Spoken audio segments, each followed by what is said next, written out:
Hello?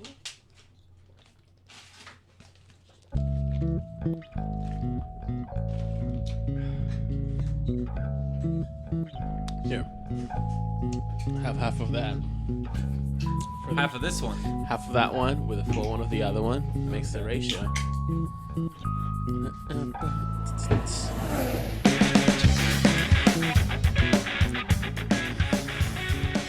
We're back. Flat of Fever. Summer break. Episode 73. 2 days and 7 minutes late, but we're here. Yeah, we usually do these things closer to the beginning of the week. Oh, is that about half? That's about half. It's about half. Yeah, then you pick either this half or that half. Summer break. It is the summer. It's a summer break. We're here. We're still here. Like one of our viewers pointed out, we haven't replied to you yet. From Yes. Downforce was made for a mason jar. Look at that. Look at this. Yeah. Oh wow. I filled it. Perfect. I just poured it. You got a bit Yeah, of cat two hair on fingers. there. But that's inevitable once you own cats. Yeah.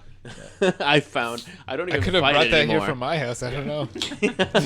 Yeah, or my cat. Yeah. Or you, yeah. Welcome everybody. This is the summer break. Like I was saying, where somebody was kind to point out that nobody really is expecting too much in the F1 world to happen, and yet we're still doing this. But there is F1 stuff to talk about, Dug buddy. deep. Yeah, buddy. Yeah, down deep. Because people haven't been like as much as the F1 world, like the actual factory workers that work for the teams and the whole or most of the F1 staff, especially the drivers, are out on vacation right now, and well deserved too. Like holy shit, like it's been a long year already so far. But some people haven't been Barely half over. yeah, right? I know, right? But the factory shut down. So they actually go on, they make sure that there's a no lock, no work gets done. But that's not stopping any of the executives, of course, from No. meeting and still working on F1 related stuff. It's, albeit a little bit more quiet these days, but there's still some gears turning. And one thing that I read recently that I thought that was very interesting was that Vijay Mallya in his forced retirement, I guess he's been keeping busy with with F1. He's been, I guess, drafting some sort of a plan to switch the focus right now from mostly wind tunnel driven development of the F1 cars to more CFD. And I guess this is something that he presented to the FIA, and the FIA has basically come out and said, you know what, we'll take a look at it. Oh wow. First, start from the top for people who don't know what we're talking about. CFD, Right, yeah. Computed Fluid Dynamics. Beautiful, yeah. So basically, using a supercomputer, like one of those type of computers that fills up a whole room, like a whole super air conditioned room. Yeah. Mike's putting some stuff up on the screen. Basically, using a supercomputer to pretend that it is actually wind and blowing it over a Formula One car, and basically spitting out wind tunnel data without a physical wind tunnel. This is actually okay. Look, it See looks really this interesting. photo right here? Yeah. I enjoy looking at it.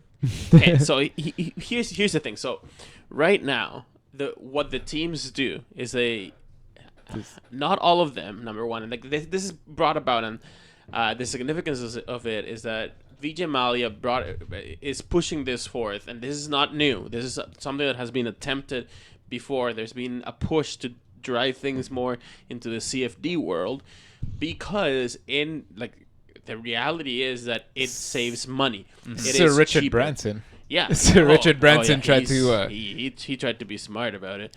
the Virgin Racing team, which didn't last too long. He Okay, tried to no, go for sure. Okay, hang on a second. Let me get to that because the thing, that is a thing for sure.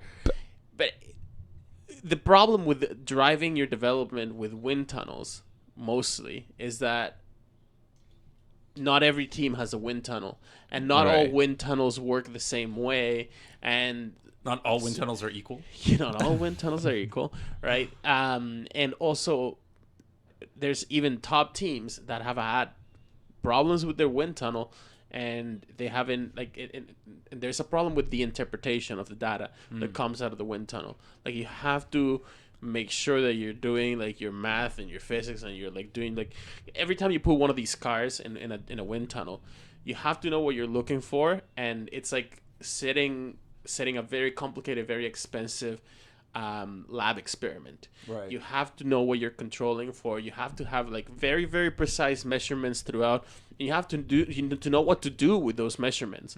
Number one. So that's always been a murky area that, and I guess in the old, like a decade ago, or like the beginning of from the beginning of the 2000s onwards, names like Adrian Newey basically made his whole career on being like the kind of guy that I guess he just has like, on top of like being like a very good engineer, he just has like his mind. His mind is a wind tunnel. Yeah, like he knows like how Intuitively, he knows what how to to read, and how to interpret the data, and like the movement of the air that like you can see from a wind tunnel. But It's like some people are really good at molding stuff out of clay type of thing. That like he has like a sort of, I guess, a More like an visionary sort of thing, right? Visionary aerodynamicist. Oh, for sure. Aerodynamicist. That is exactly what it is. No, that is exactly Yeah. what it is. So, what are the restrictions right now? Let's look at it, because there had been that push had happened before. The teams are. They're only allowed. This actually is enveloped in the broader category of testing, right? So this falls under testing.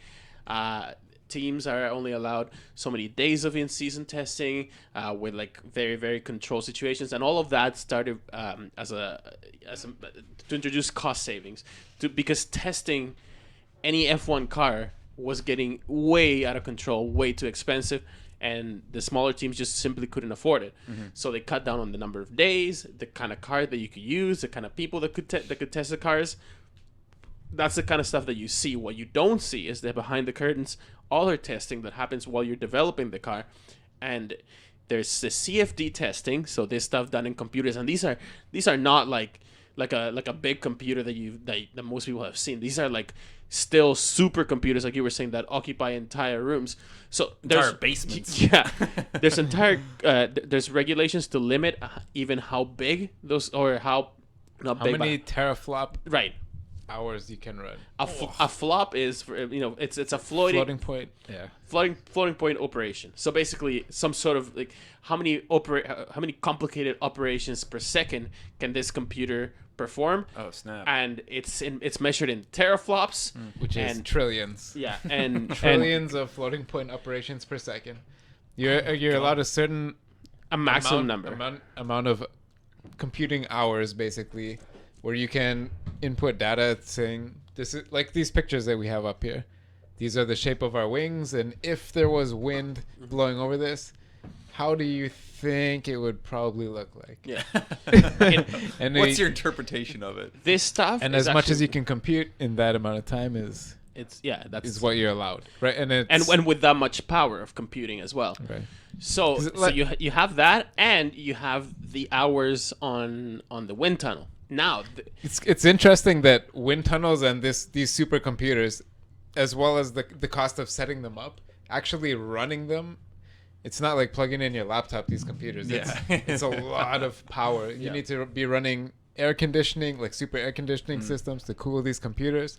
And they're using a lot of wattage. You have to make sure the building's north side is facing the sun. Yeah, there's man, a lot of that witchcraft shit, yeah. that goes on. Oh, 100%, at these man. buildings. Yeah.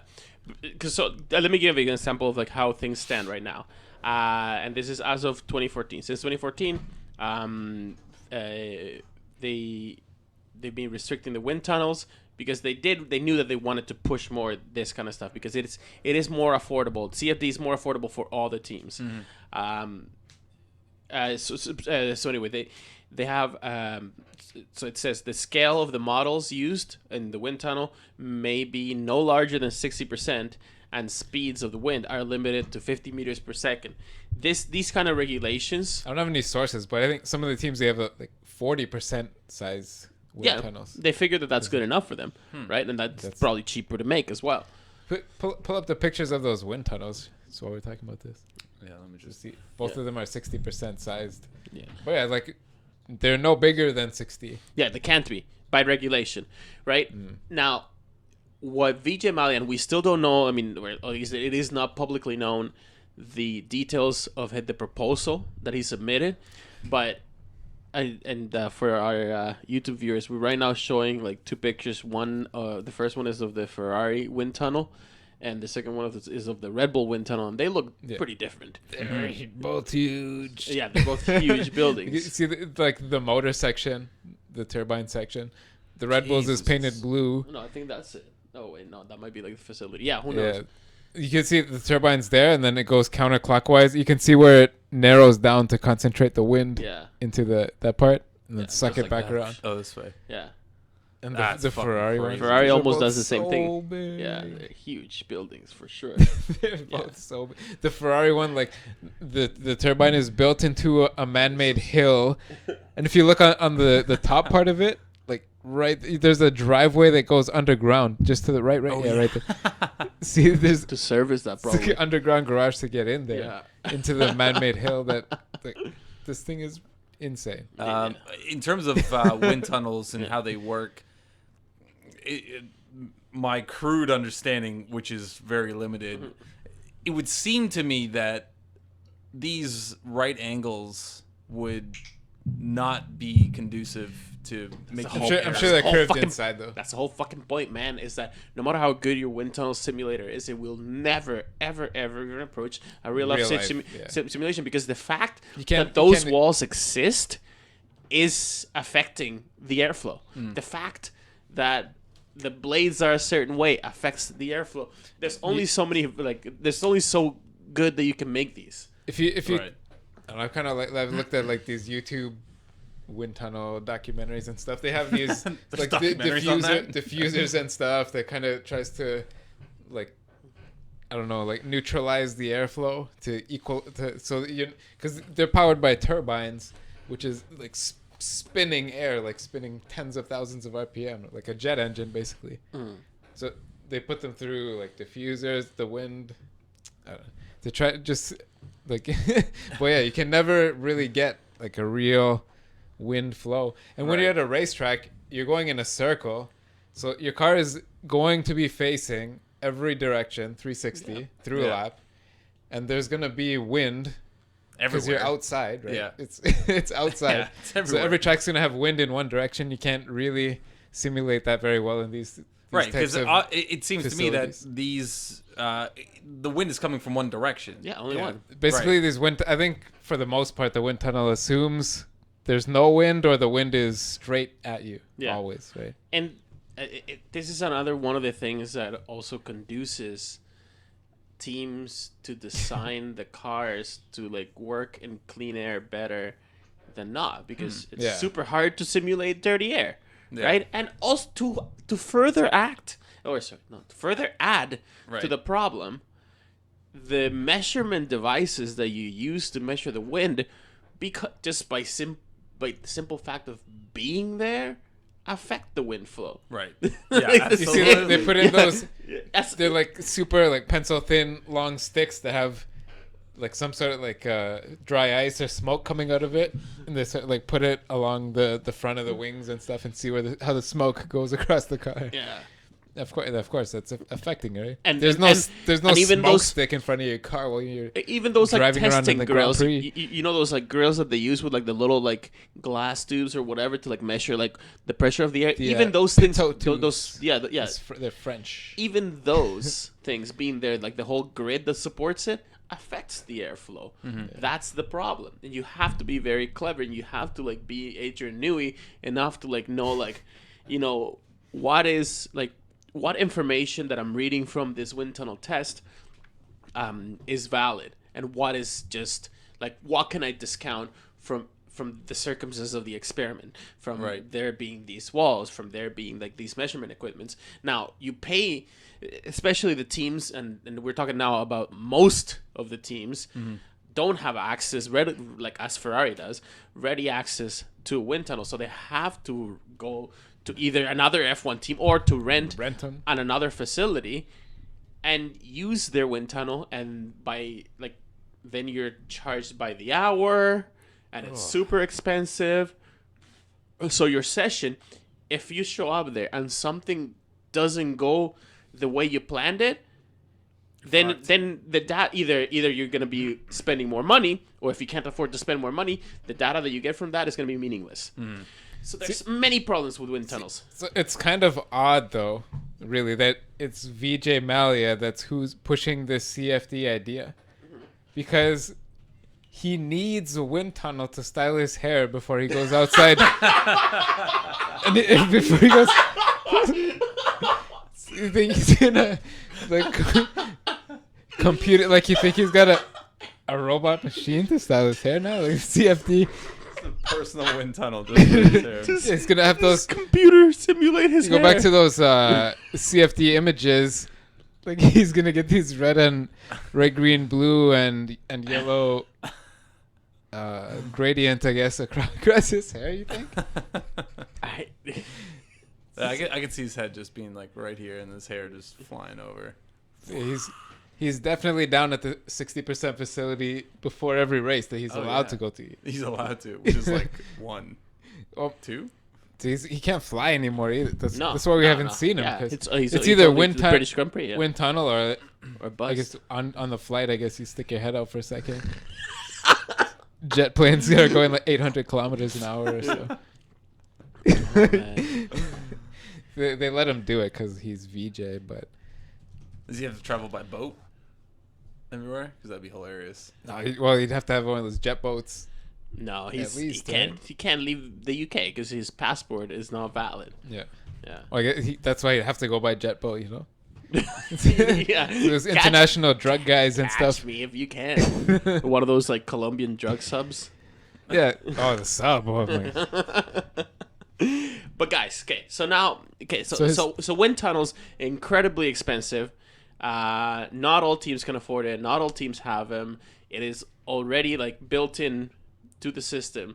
There is an unusual and unfair advantage to the bigger teams, or to not necessarily the bigger teams, but to anybody that has access to a wind tunnel. Now this actually, this group includes Sauber. Don't forget that Sauber actually has quite a competent wind tunnel facility, and that's maybe like one of their only saving graces. Maybe that's one of the reasons. One of their huge assets. Right, yeah, exactly. That's why like they're still around. That's why maybe one of the reasons why they got bought. Why that transaction even went place. They said like, but look, we have wind tunnel. We have a shot at developing this. Now here's the problem, or here's what the perceived problem at least was with CFD, as far as I can tell. CFD was... Let's think about what CFD is trying to do, right? With CFD, in an ideal world, you put in the model of your car, and like that is very easy in today's day and age because the cars themselves are designed in a computer, right? So you just take that model of the car. It's super easy. No need to 3D print it, or like actually like in the olden days, like create a prototype by hand of the car and like hope and swear that the same proportions line up. No, you have, by definition, you can test the car in CFD. What happened? Yo.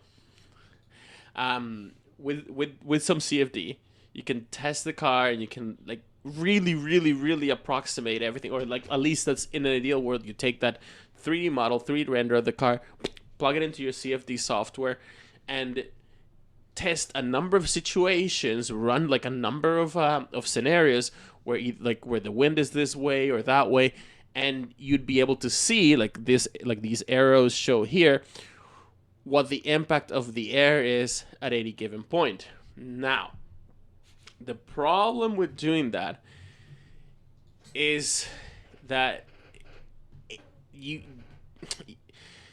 then the only true way to make this work exactly like I described it is by simulating a situation inside a computer where you assign a value of like speed, and you give physical properties to each independent air molecule, and then run a super complicated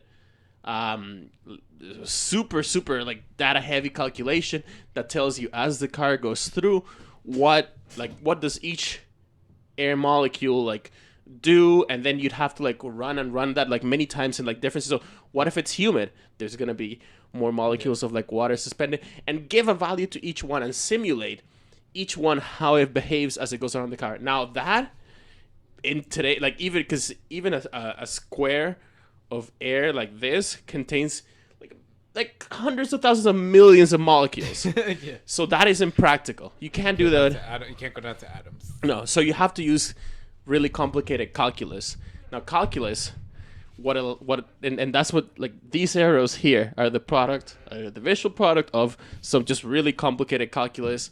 That calculus is a tool that mathematicians basically came up with for dealing with situations when there's just like a lot of stuff. So you may as well use an approximation, and in certain cases, you can get so close that the solution that you arrive to with calculus is the same as the real solution. So it's correct and it's cool and it's undeniable. But when you start dealing with so many variables, i.e. each air molecule, the calculus becomes so complicated that all that you could hope to approximate is these little lines. And now I know that like even this picture right here for audio listeners, we're looking at a picture of an image going through CFD, and it shows like a bunch of arrows. Like even in this picture right here, like I'm seeing hundreds of arrows.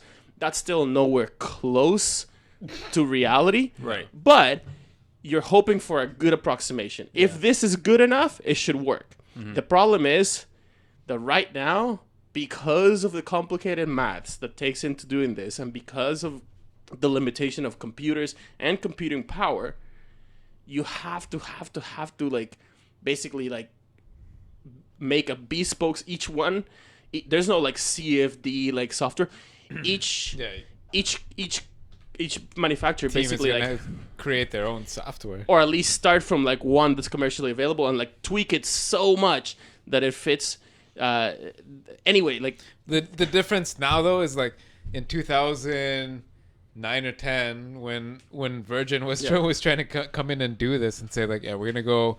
We don't have a wind tunnel. We're gonna try to make a team and build a competitive car using only CFD. Computers are there. We got this. At that time, like I think like the iPhone came out 2006 or 7? 8. Oh no, so yeah, 6 or 7. Yeah. 6 or 7. The App Store. So didn't like come say out. like the iPhone was like 2 years old then. Imagine that time. Mm-hmm. And anyone that's listening that has a new cell phone right now, like you got a cell phone in the last year that's one of the new models, you'll know computers in the last 5 or 6 years have gotten like 50 times better. Yeah. So not even that. Just Like, is pushing is that you pick up now your old, is really the time. Think if you have a new generation phone right now, Yeah. like of this year or if of the last couple of years or the last year really, that's new generation phone. Think of your previous phone before that, and most people, like if you put them side by side, the old one already is a piece of shit. You start laughing. Yeah, about like it. it's this piece of shit didn't do shit, right? Now imagine.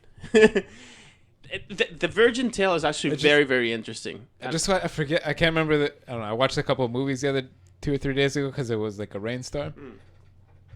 Whatever I watched, the movie was like 2008 or something.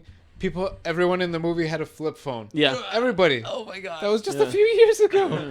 Everybody had a flip phone, and this is a Hollywood movie, so that's the fucking badass phone that you want to have is what they got in the movie. Yeah. It's a flip phone. It's a piece of few shit years flip phone. ago. Yeah. Just I had a regular Windows movie a phone couple years before ago. this phone, Yeah. so everything is better. Yeah, but Bill Gates is back in the top of the richest man in the world list. So, But Did he make a profit with all those mosquito nets in Africa? No, probably. He probably found a way. He's back on the top though. He's number one. But he's not part of 2 years in a row Microsoft actually anymore. He's still like the largest shareholder. Is he still a shareholder? I thought he just like done. No, he didn't fuck off. He fucked off from like any administrative duties, but you can tell like Yeah. at a board level, he's got his fingers in the pie. Yeah, for sure. Windows is still killing it. Yeah. He's making mad money and giving it away too. But anyways, but yeah. okay, so no, Richard Branson was just. Let's put it in context for like anybody that's like new to F1 right now. Virgin is what the current team Manor Racing was at one point. Richard Branson was in the top 10 billionaires a few years ago. That's true. Yeah. Was an F1 team. It started as a Virgin Racing, and it was like Virgin Record Company, Virgin Airline. There was so many Virgin. Virgin. And it was that. Internet. It was Richard Branson Virgin being like, I'm gonna go into F1 and I'm not gonna use any wind tunnels. I'm just gonna use like the computers, man. The computers, man. The computers, obviously. So what he did, he actually like went into F1, and the idea is that when he was setting his team, he basically like figured out like, oh, how many teraflops is the limit, and he like went and bought like the computer that like reached that limit. Not all the other teams, like even though like there was a limit of like this how many teraflops you can use in CFD, not all of them had a computer that could even like do that.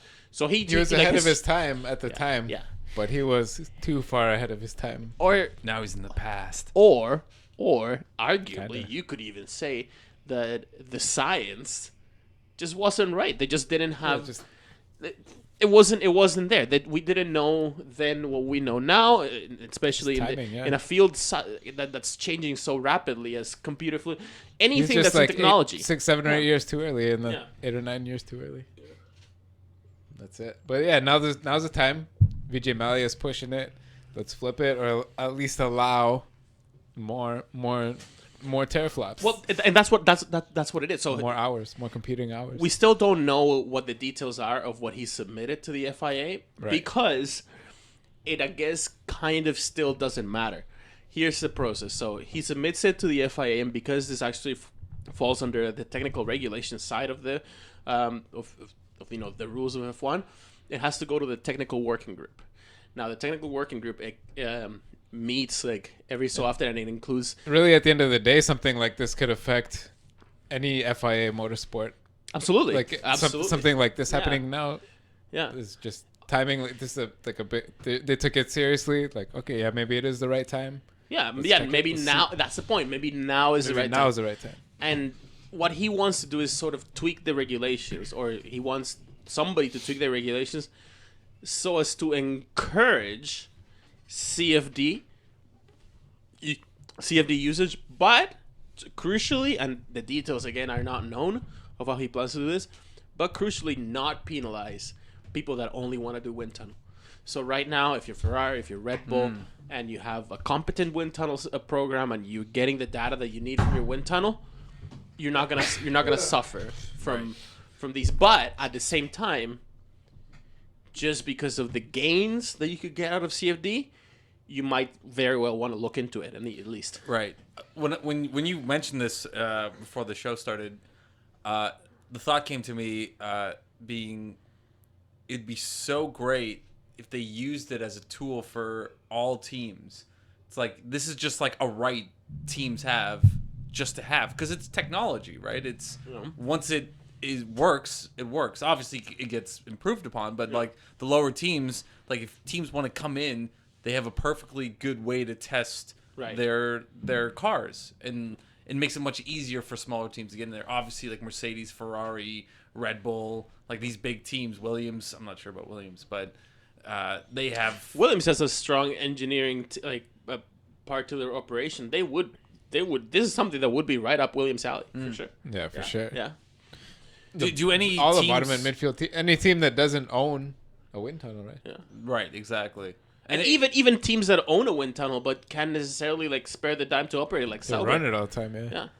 Yeah. Right. Or like the fact that wind tunnel time is expensive, and you only get so many days or whatever they say. And you might be chasing. That's, I think, one of the biggest problems. I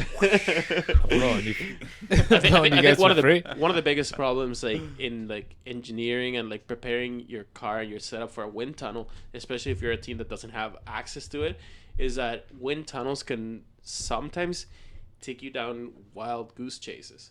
You might get a reading or some sort of an interpretation of the wind tunnel data that might push your development in one direction, and you spend all winter and all 6 months leading up to the next world championship, to the next year, preparing the car a certain way, and then when you put it in a real life situation, then you realize, oh shit, actually that shit that we were reading from the wind tunnel maybe was inaccurate data. That's what that happened to Ferrari a couple years back. Yeah, their wind. Yeah, might have happened to them this year. Yeah, some might argue amongst and even the myriad of other problems. Even the big, that shows you, even the big teams that have the resources can get it wrong with a wind tunnel.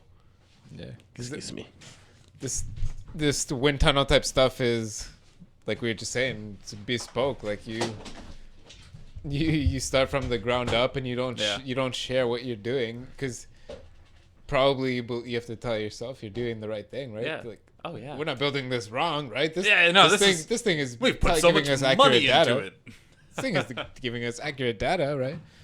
It's so interesting that it is a matter of interpretation and how that sort of unfolds for a team.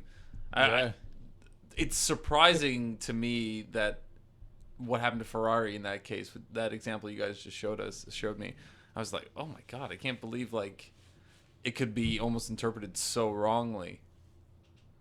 Yeah, if you go and look at how big a wind tunnel facility has to be to run at 60% of reality. Oh my god. Yeah, it's insane. And look at this image that we have up right now. This I guess we're seeing it. What is that? It's like we were just saying, it's a lot of interpretation. Yeah. And it's bespoke interpretation. Yeah. So your algorithms, your coding, everything has to be right. If you start off with the wrong assumptions and the wrong approach to even some of the math, whatever you get out of it, like that's it's everything depends, and like it builds up on so many things that you could spend debugging something like this, trying to find like an error in the code and something like this must be hell. It must be. We might end up in our lifetime seeing F1 run as a video game. So if F1 does do this, or the FIA adopts this for all the sports they run or whatever, expand the CFD what's allowed.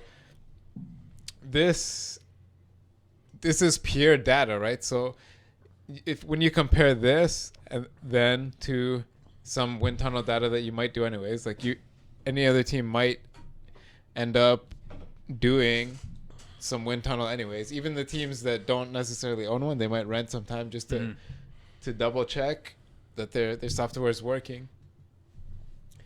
When you compare this to what the cars on track have with their sensors, I mean, you're a monster, man. You're a monster. Downforce. Yeah. What as the car sensors, the we're saying the pitot tubes, the pressure sensors, you tie it into this, it becomes pure digital, right? You start. You see the world through like the eyes of Neo in the Matrix. Just a series of numbers. Listen, here's the algorithms. Here's the thing, though, and I'm gonna get like real deep here, because all matter, even at at very, very, very faint and very, very small levels, all matter interacts with each other. Mm-hmm. This is a fact. Mm-hmm. Now, it's theoretically possible to measure all those interactions.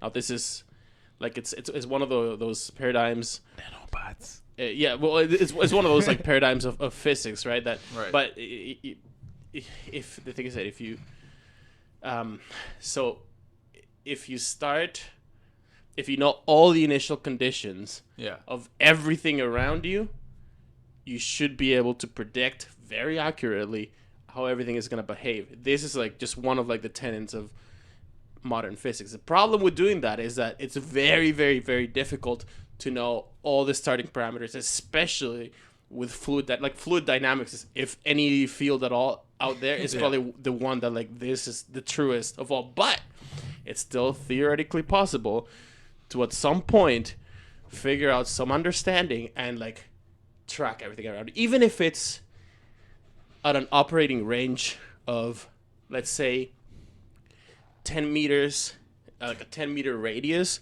You can somehow devise a way to actually track accurately how all the air particles are moving. This is theoretically possible. It's not realistically possible today, but who knows in many years. If you can do that, then when they figure out how to do that, then aerodynamics in F1 and CFD is going to be the only answer. You know what I mean? Like, this is just, it'll be dumb to even like, people would look back at like the days of like guesswork in a wind tunnel and be like, this, people were fucking dumb, right? They're going to look back at that. And there is something to be said about the FIA actually like considering this and looking forward and saying like, you know what, if everything points at that being the future, we may as well start building the roadblocks towards that point. Did you hear that just now? I'm pretty sure I just heard Elon Musk get a boner. I'm pretty sure I did. He would love that. He would love that. Maybe he'll get into Formula E, but then, you know. Yeah, he's not. Well, no, his Formula E car is gonna go to Mars and back and land on a random piece of wood in the middle of the ocean And turn it to steel just cause. Why not? Fucking why not? No, but seriously. Vijay Mallya might have a bigger problem though. Tell me. Sergio Perez. Oh, what's he saying now? Guys be like, he's talking a lot of shit.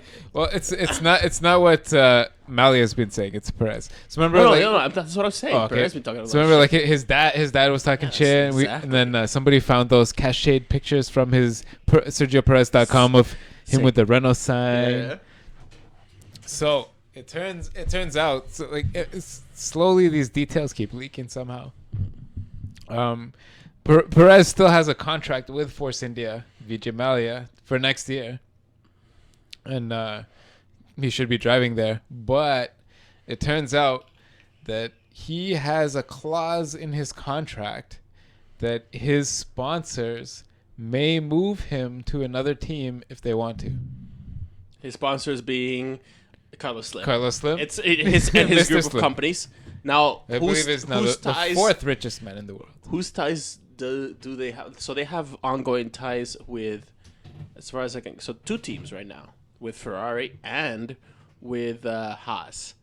That's where the Telcel logos are.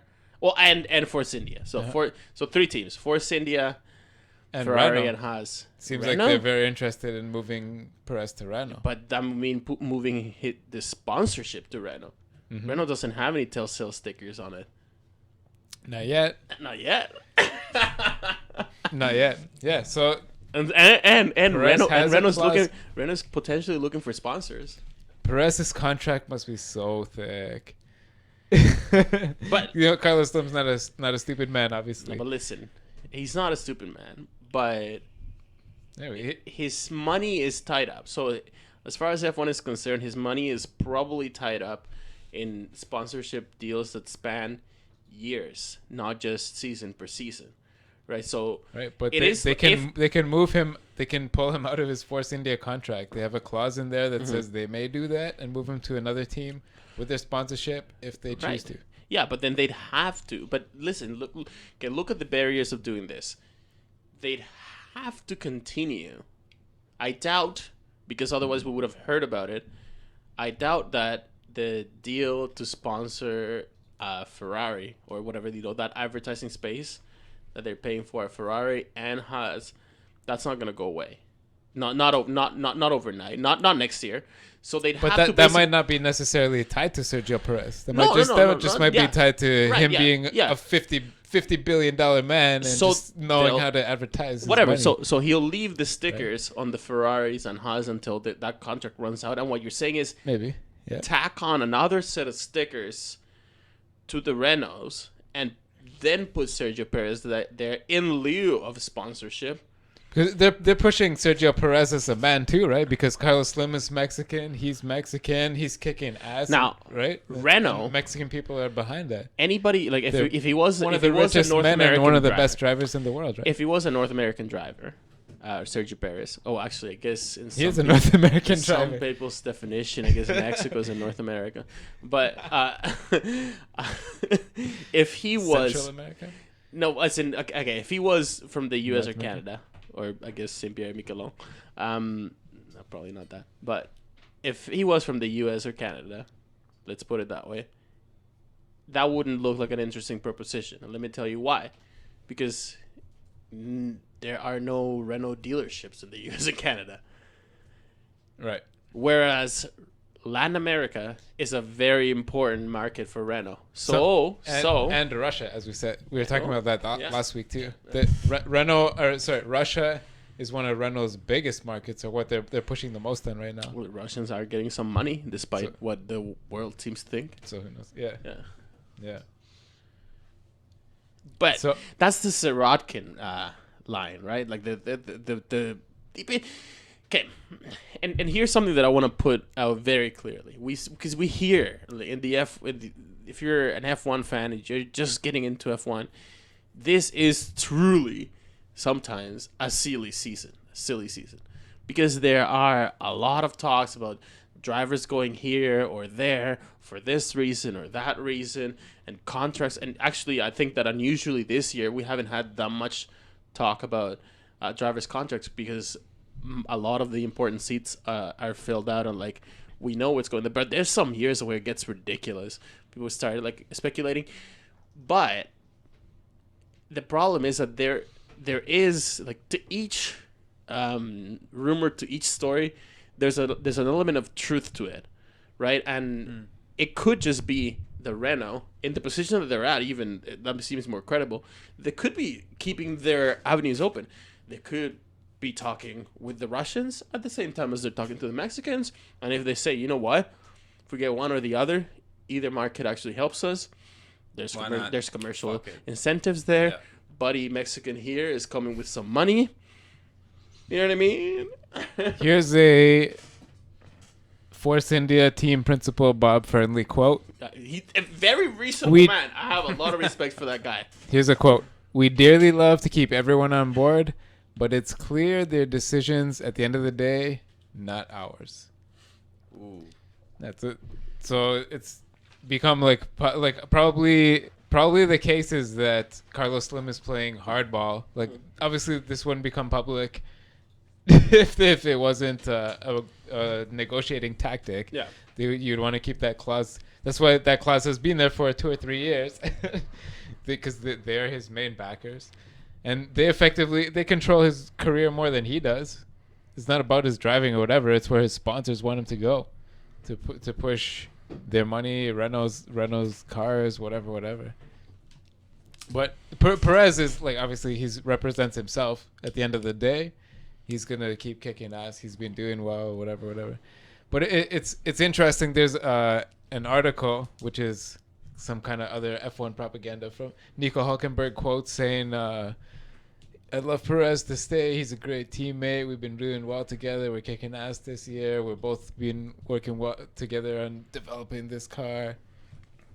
It's the article with Nico Hulkenberg quotes just came out yesterday. I have an opinion, and it might not be a popular opinion. And I think that Yeah. this Perez, Think he's gonna stay at the end of the day? no, it's just it's more like the tactics that he's using, and I have an opinion on that. He's not using them though. I mean, That's he's the whole fine. case, right? Yeah, his management, He has- his management people or whatever, like they're He's got obviously no say looking in to his own career. capitalize. Obviously, they're looking to capitalize on on him. a Perez wave that we have right now. Right? If you look at his Instagram and stuff, he's all like wearing scarves and stuff and all his pictures. Actually, he's been fucking working hard. Actually, as a bunch of the other drivers have been vacationing, but he's been like doing the rounds and like doing interviews in this off season. He's actually been fucking working hard for the money. Yeah. Not because he wants to. Yeah, probably not. Dollar bill, y'all. But here's what I think. I think that a move like that would be warranted if you can look into Sergio Perez's eyes and see a grown-up man. You know what I mean? It depends on how much this experience at Force India has taught him. How much has he grown as a driver and as a person, as a human being? Yeah, he's because, like 26, 27 now. He's grown up. Yeah, well, you would hope, right? Yeah. I mean, right? But I think that it's heavily crucial on like how much has he changed as a person. Yeah, this was him in his Sauber years. Yeah. And remember that there was some hype during his Sauber years, and then he went to McLaren, and just fucking, there's no other way to put it, that he dropped the ball. Like he wasn't competing. He was, you know what I mean? He let it all get to him. Then he went to Force India, and now he kind of has like regained his step and whatever. And he said himself, he's admitted it to himself, to the media in general and whatever, that he's done a lot of growing up, that he was maybe not ready for like a big team like McLaren back then, etc., etc., etc. But that now, like, you know, it's his time, and you know, whatever. He's like a different guy. He's a more focused guy or whatever. Yeah. If you believe him, and if you can look at him square in the eye and see that he's grown up, then it makes sense. Otherwise, he's maybe just gonna go to another team, and then once he's there and he sees like a comfortable future there or something, he might like let his guard down. And there's no assurances that he won't, because that's what he did the last time. You know what I mean? Mm-hmm. Like, it could just be that, like, in hindsight, like after he does that move, in hindsight, it could just be another situation where he like could look back and regret moving out of Force India, if that's what's going on, because maybe he was able to perform the way he is at Force India because he had Nico Hülkenberg, a very highly rated teammate, because he had those opportunities with Force India because he was fighting and he was like making a difference. Whereas if he goes somewhere where like he starts to get treated more as a star, then he might who knows? That is what I think, and that's why, like, I actually was very, and maybe this is just me being bitter, because I was actually very, very excited when Perez went to McLaren. I saw Perez fight with the likes of Fernando Alonso, and I was very impressed. I was like, man, this is like a young guy that's gonna be like the next thing. And then he dropped the ball. It's weird though. Like, he's 26, whatever. He's on his third and about probably to move to his fourth team. Yeah. It's crazy. 4 different teams. Because it looks like Renault's probably ready to drop one, if not both, of their drivers. Oh, is it a headline? Or I don't know. I don't have the exact headline, whatever. But it's basically a Jolene Palmer quote headline that he's on his best form of all time. That he feels like he's been driving the best he's ever. So, you know, he's feeling the heat. He's about to get kicked for sure, if that's his headline. And that K-Meg's getting impatient because they said that they're not going to make the decision till September or whatever, anyways, till way later in the season. But yeah, I don't know. It looks like Perez might be taking Jolene's seat, and K-Mag might be the number 2 Renault driver. I think that would be an interesting pairing. I think that would be another good pairing that might actually suit him. That's my guess. After seeing this clause thing there, and the Renault with Russia, and Carlos Slim has $50 billion and controls this guy anyways, it's probably what's going to happen. That's my guess.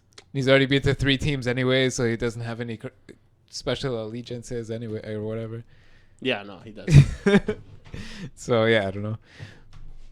And Renault too, like, they've been trying to like push their confidence like in the public eye, you know what I mean? Because Yeah. Red Bull's kicking their ass with their engine, right? Yes. Right. Yes. And so now it's come out this past week that the new Renault car, the 2017, is going to be based on the 2015 chassis, not the 2016 chassis. Ooh, they're going back. Step back. They're going back a whole year. This is what we were talking about. Probably due to Yeah. some misinterpretation of CFD or the wind tunnel. Like, we're talking about this.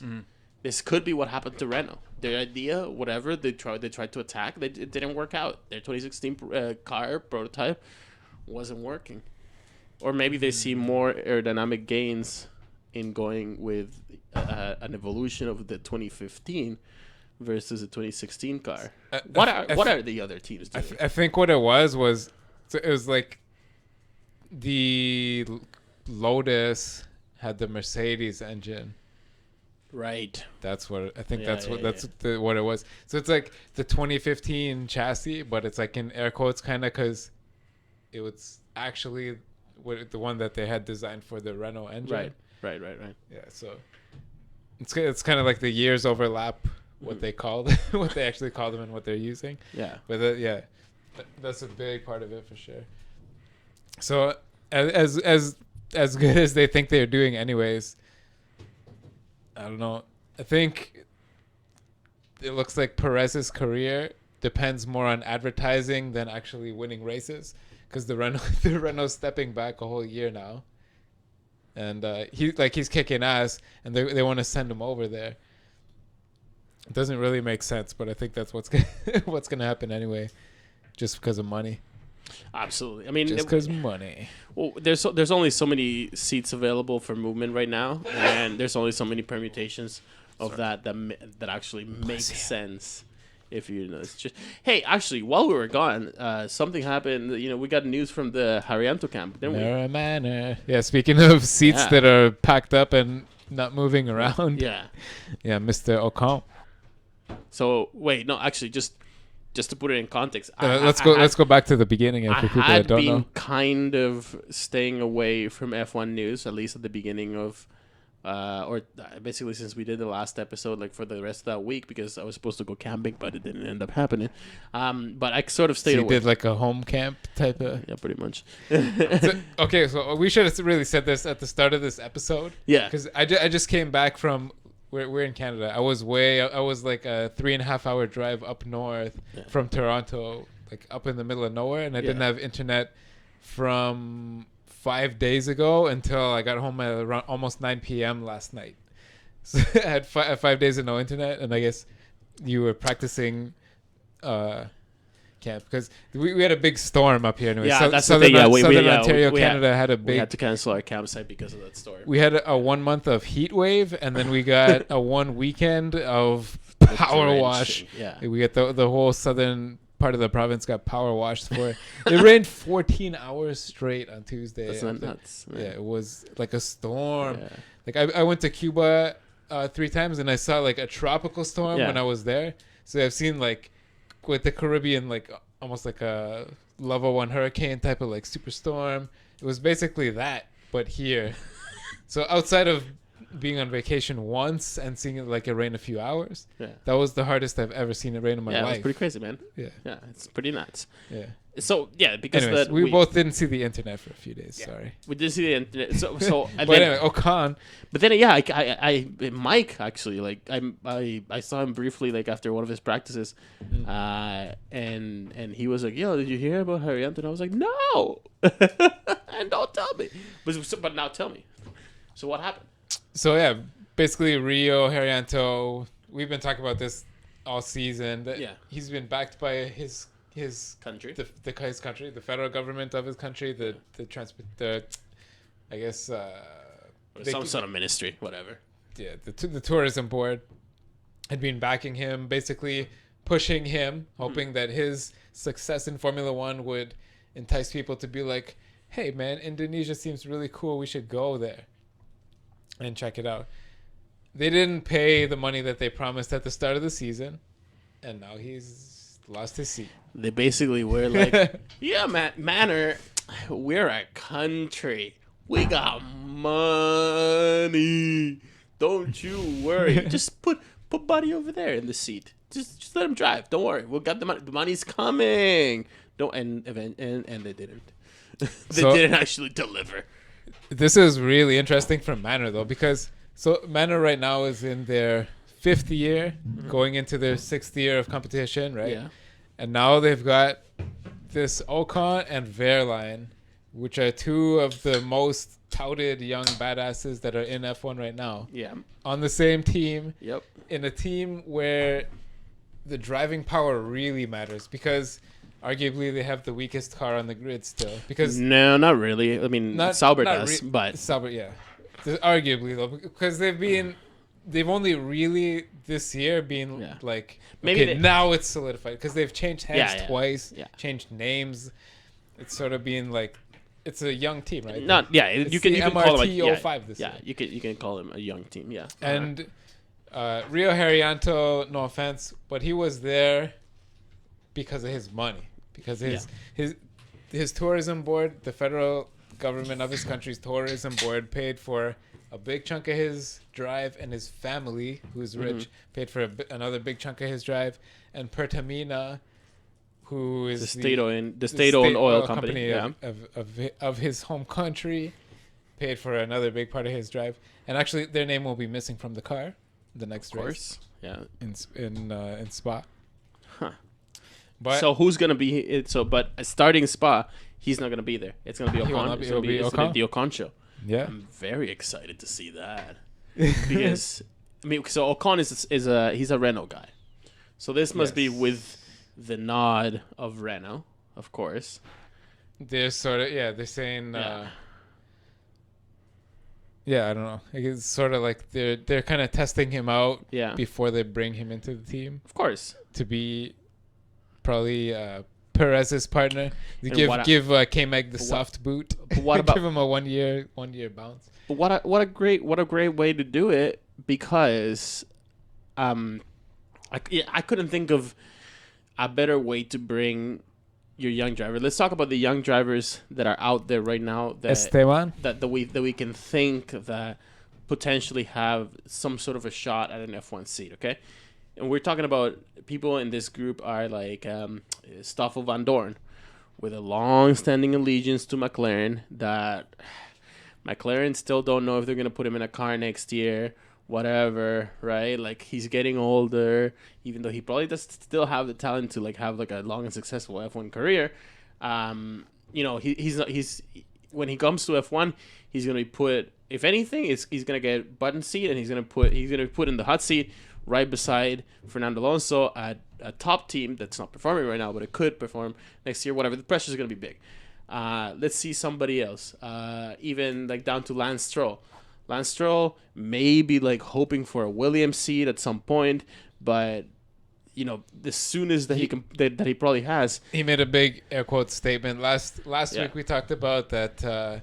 If 2017 is not his year, that's great, because he could probably use the practice anyways. We're not going to see him for another year. Yeah, exactly. Yeah. Right? So we don't know about that. Canada. Whereas Ocon, if he actually goes and keeps that seat, that's a great career move, because not only is he getting to F1 ahead of Charles Leclerc was another one that I wanted to say.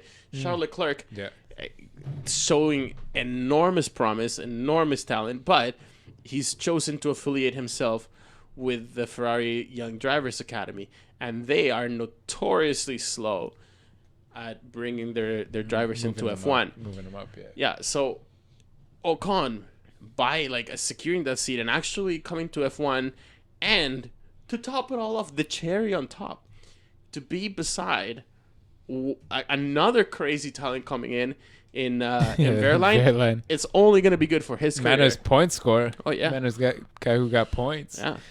So, but this is not like he might be coming up or whatever. No, it's happening. He is registered with the FIA and going to be racing in Spa as number 31. His car will be decorated with the number 31. That's his number for life now. Yeah, that's it. That's his race number, his official F1 number. He he drove under the 45, the FP1s that he's done. He's done 4 FP1s. Right. 1 for a Mercedes, and actually he drove the Mercedes at the Silverstone test after the British Grand Prix. Right. drove the Silver Arrow Mm-hmm. at Silverstone. And he drove for Renault. I think he did 4 FP1s Nice. for Renault with their this year. I'm actually very excited to see that, and it's always good when a young guy, especially Spa, a your young first guy. Grand Prix ever. at Oh Spa? man, my but God. he knows it. He's been there my before. God. He's raced there before. Yeah, I'm sure he's raced there before, but not in a Formula One car. No, not a Formula One. Yeah, He Ocon and indeed- Verlaine, they're both tied to Mercedes too, Well, I mean Mercedes and Renault, but Ocon But- to Renault. mostly. But he drove for Mercedes at Yeah. Silverstone. You imagine these two guys being The next in the next Lewis and Rosberg? I wonder if these guys are gonna start fighting or whatever. You see if they We'll start jabbing we'll each other, see, or if they actually. work along. Actually, They're so young though; they don't want to risk their careers. I who guess. knows, man? But But sometimes maybe like the young guys are like, I gotta make a mark, and I gotta make it now. not. Yeah, yeah, that's true too. Yeah, man, for sure. And that's gonna be exciting. So we'll see. I mean, that's I guess is another thing to look forward It's to. only in this, 2 weeks away. in this coming Belgian Grand The Prix. Belgian Grand Prix. Oh my god. To break it off, though, I want to ask: have you guys been watching any of the Olympics at all? I haven't. Like, I just said, in passing. I Yeah. watched the opening ceremonies. I checked them out. How is it? It was like compared to like the London. No, it It's didn't. gonna be hard to top. I would like if the London was 10, like actually, and the China one was pretty fucking crazy Yeah. too. The Chinese one, like London and China, were on par. If those are both 10, I guess this would have been like a 7.5 or an 8. Like Okay. it was pretty fucking good. But what they basically did was the floor of the stadium. They had a The bunch of Maracanã. Not to be taken lightly. So yeah, not one of the biggest stadiums in the world, if not the. Is it the? It's like one of it's at least top 5 in the world for soccer, Permanently. or overall. Period. It's really big. It's a big. They showed I'm- some camera shots from I'm like from, the back uh, seats. this- It's you're like a half kilometer from the floor from the stadium floor. It's not a new It's like stadium. 200 It's been meters. around like since I was a little kid, and I remember that growing up yeah, in it's built Colombia. in late '80s, I guess. Yeah, growing up in Colombia, like you would like Pull it up. you would say like, yo, like shit, that shit's as big as the Maracanã. Like that's like an adjective that people spell use. Maracana. Maracana. But yeah, they showed some camera shots from like the back of the end of the oval, and you're probably 200 or 300 meters back anyway. Like, it's it's a- really A big. huge ass stadium. So what they did was they had the floor, Yeah. and then they had a bunch of like modern crazy 3D projectors around the stadium, laser projectors, Yeah. and the whole floor was like it looked like it was popping out like 3D stuff. Oh, crazy. So they did a whole like global warming type thing, like the Earth is dying. They showed Can you a bunch imagine of parts of the globe on the floor was painted white. They had a whole bunch of parts of the globe like in the next 20, 30 years if we keep burning as much gas as we are, racing cars and stuff. Man, this thing. If we is keep burning fucking as much crazy. gas, like how much parts of different continents will be underwater, like Florida and like Southern Europe and all the parts of Asia that will be underwater, and it was kind of depressing. The opening, I didn't watch the whole thing. I watched like the celebration part, like the show. But Yeah. the parade part where all the countries come out, Oh, there's that's like too long. 190 countries or something competing, something almost 190. That part was almost 3 hours.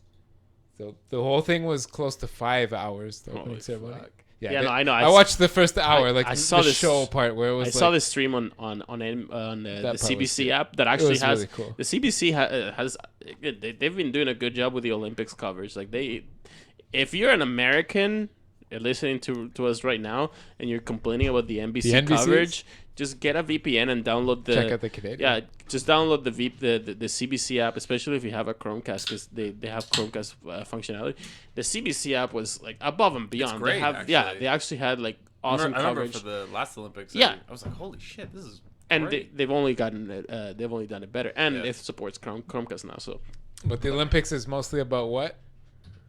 money. Racing. Well, money, but yeah, racing.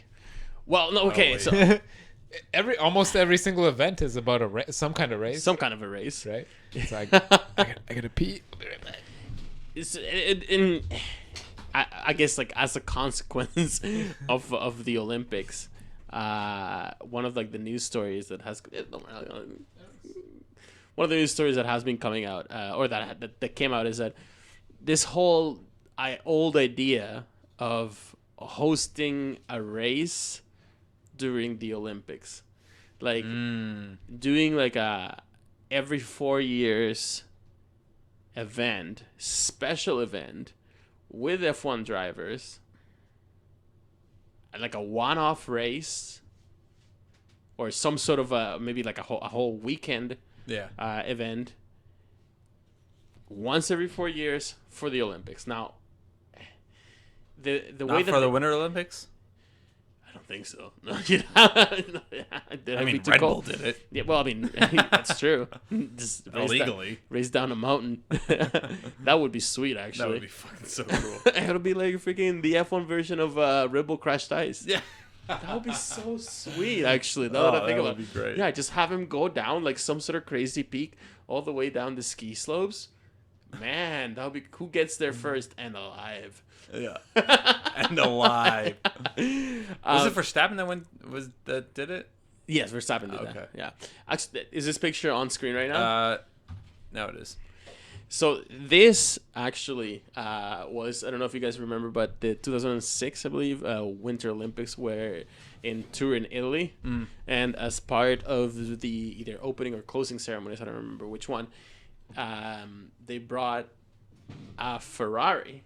Yeah, Ferrari is part of Italian, it's European culture. It's like and also car in like Europe, Turin is like maybe about Ferraris, an hour and a half drive from Milan, and therefore from Bologna, and therefore from Maranello. But so it's the north of Italy. There's something like Italians are they're within Italy. There's like a bit of a split. There's Southern Italians and Northern Italians have like a lot of pride because they're the industrialists. They're the ones that make the beautiful cars. So anyway, these Olympics happened in the north of Italy, and the winter for these were so they brought this was an actual Ferrari F1 car, stripped of all the livery except for the Olympic rings and the Ferrari Italian logo flag. and the Italian flag. But I think that's a beautiful looking car, man. Yeah, like that that's looks like great. in just the red and just the Ferrari red. Yeah. the red lights too. Look at everyone in the audience is all bathed in red light. Beauty. But we kind of joked about this a couple weeks ago because because it's Olympics right now. It's every 4 years. But Bernie, I guess all the way back to like the late 70s, early 80s, he's been trying to push an Olympic Grand Prix type of thing, where it would be kind of like the 100-meter dash or the downhill ski or like any other race. Yeah. The same rules. You can I don't know what the word is, host or whatever, push 3 athletes from your country per event. So you'd have 3 racers max from your country, and they would be a Formula car. I don't know if they'd flip a coin for the engine or what.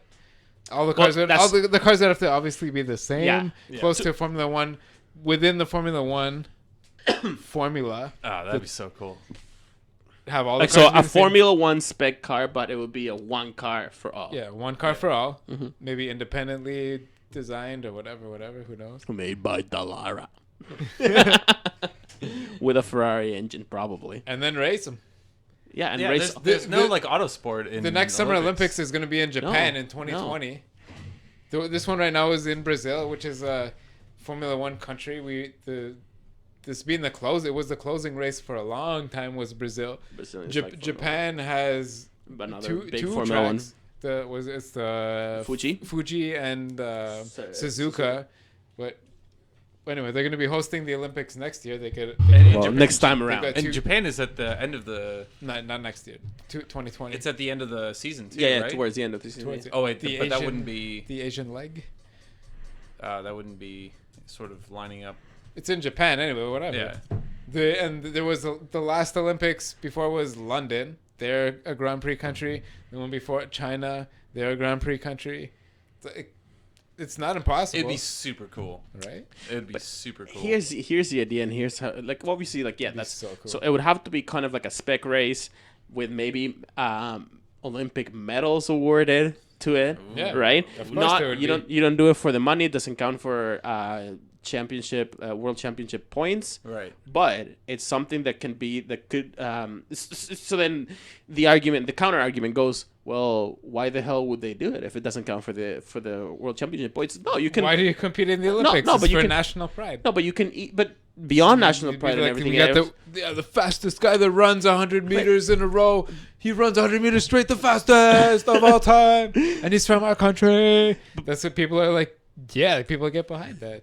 beyond You could the even national pride You thing. can even spec these No, cars, man, you have can the just- aerodynamics done by your you can country. right? just build it into, just put this clause in the fucking Concord Agreement and make everybody sign on it and just be like, yeah, every 4 years you have to like, whether you like it or not, if you're participating in F1 There's in that year, no championship points. no championships or points, It's but an you still have to do exhibition. it. It's like Exhibition race. it'll, like, you like, none of the drivers actually, like, if it was like left up to them, they choose like whether or not to show up to media events, but no, they actually have it built into their contract. Your country's federal government would Yeah. choose you to represent the country. Yeah. If would you like to represent us into the Formula One race of the Olympics? the Olympic F1 race, and just do it and have him, and then you'll see, like, what all kinds of crazy stories would come up from that. Then you'll see, like, real, like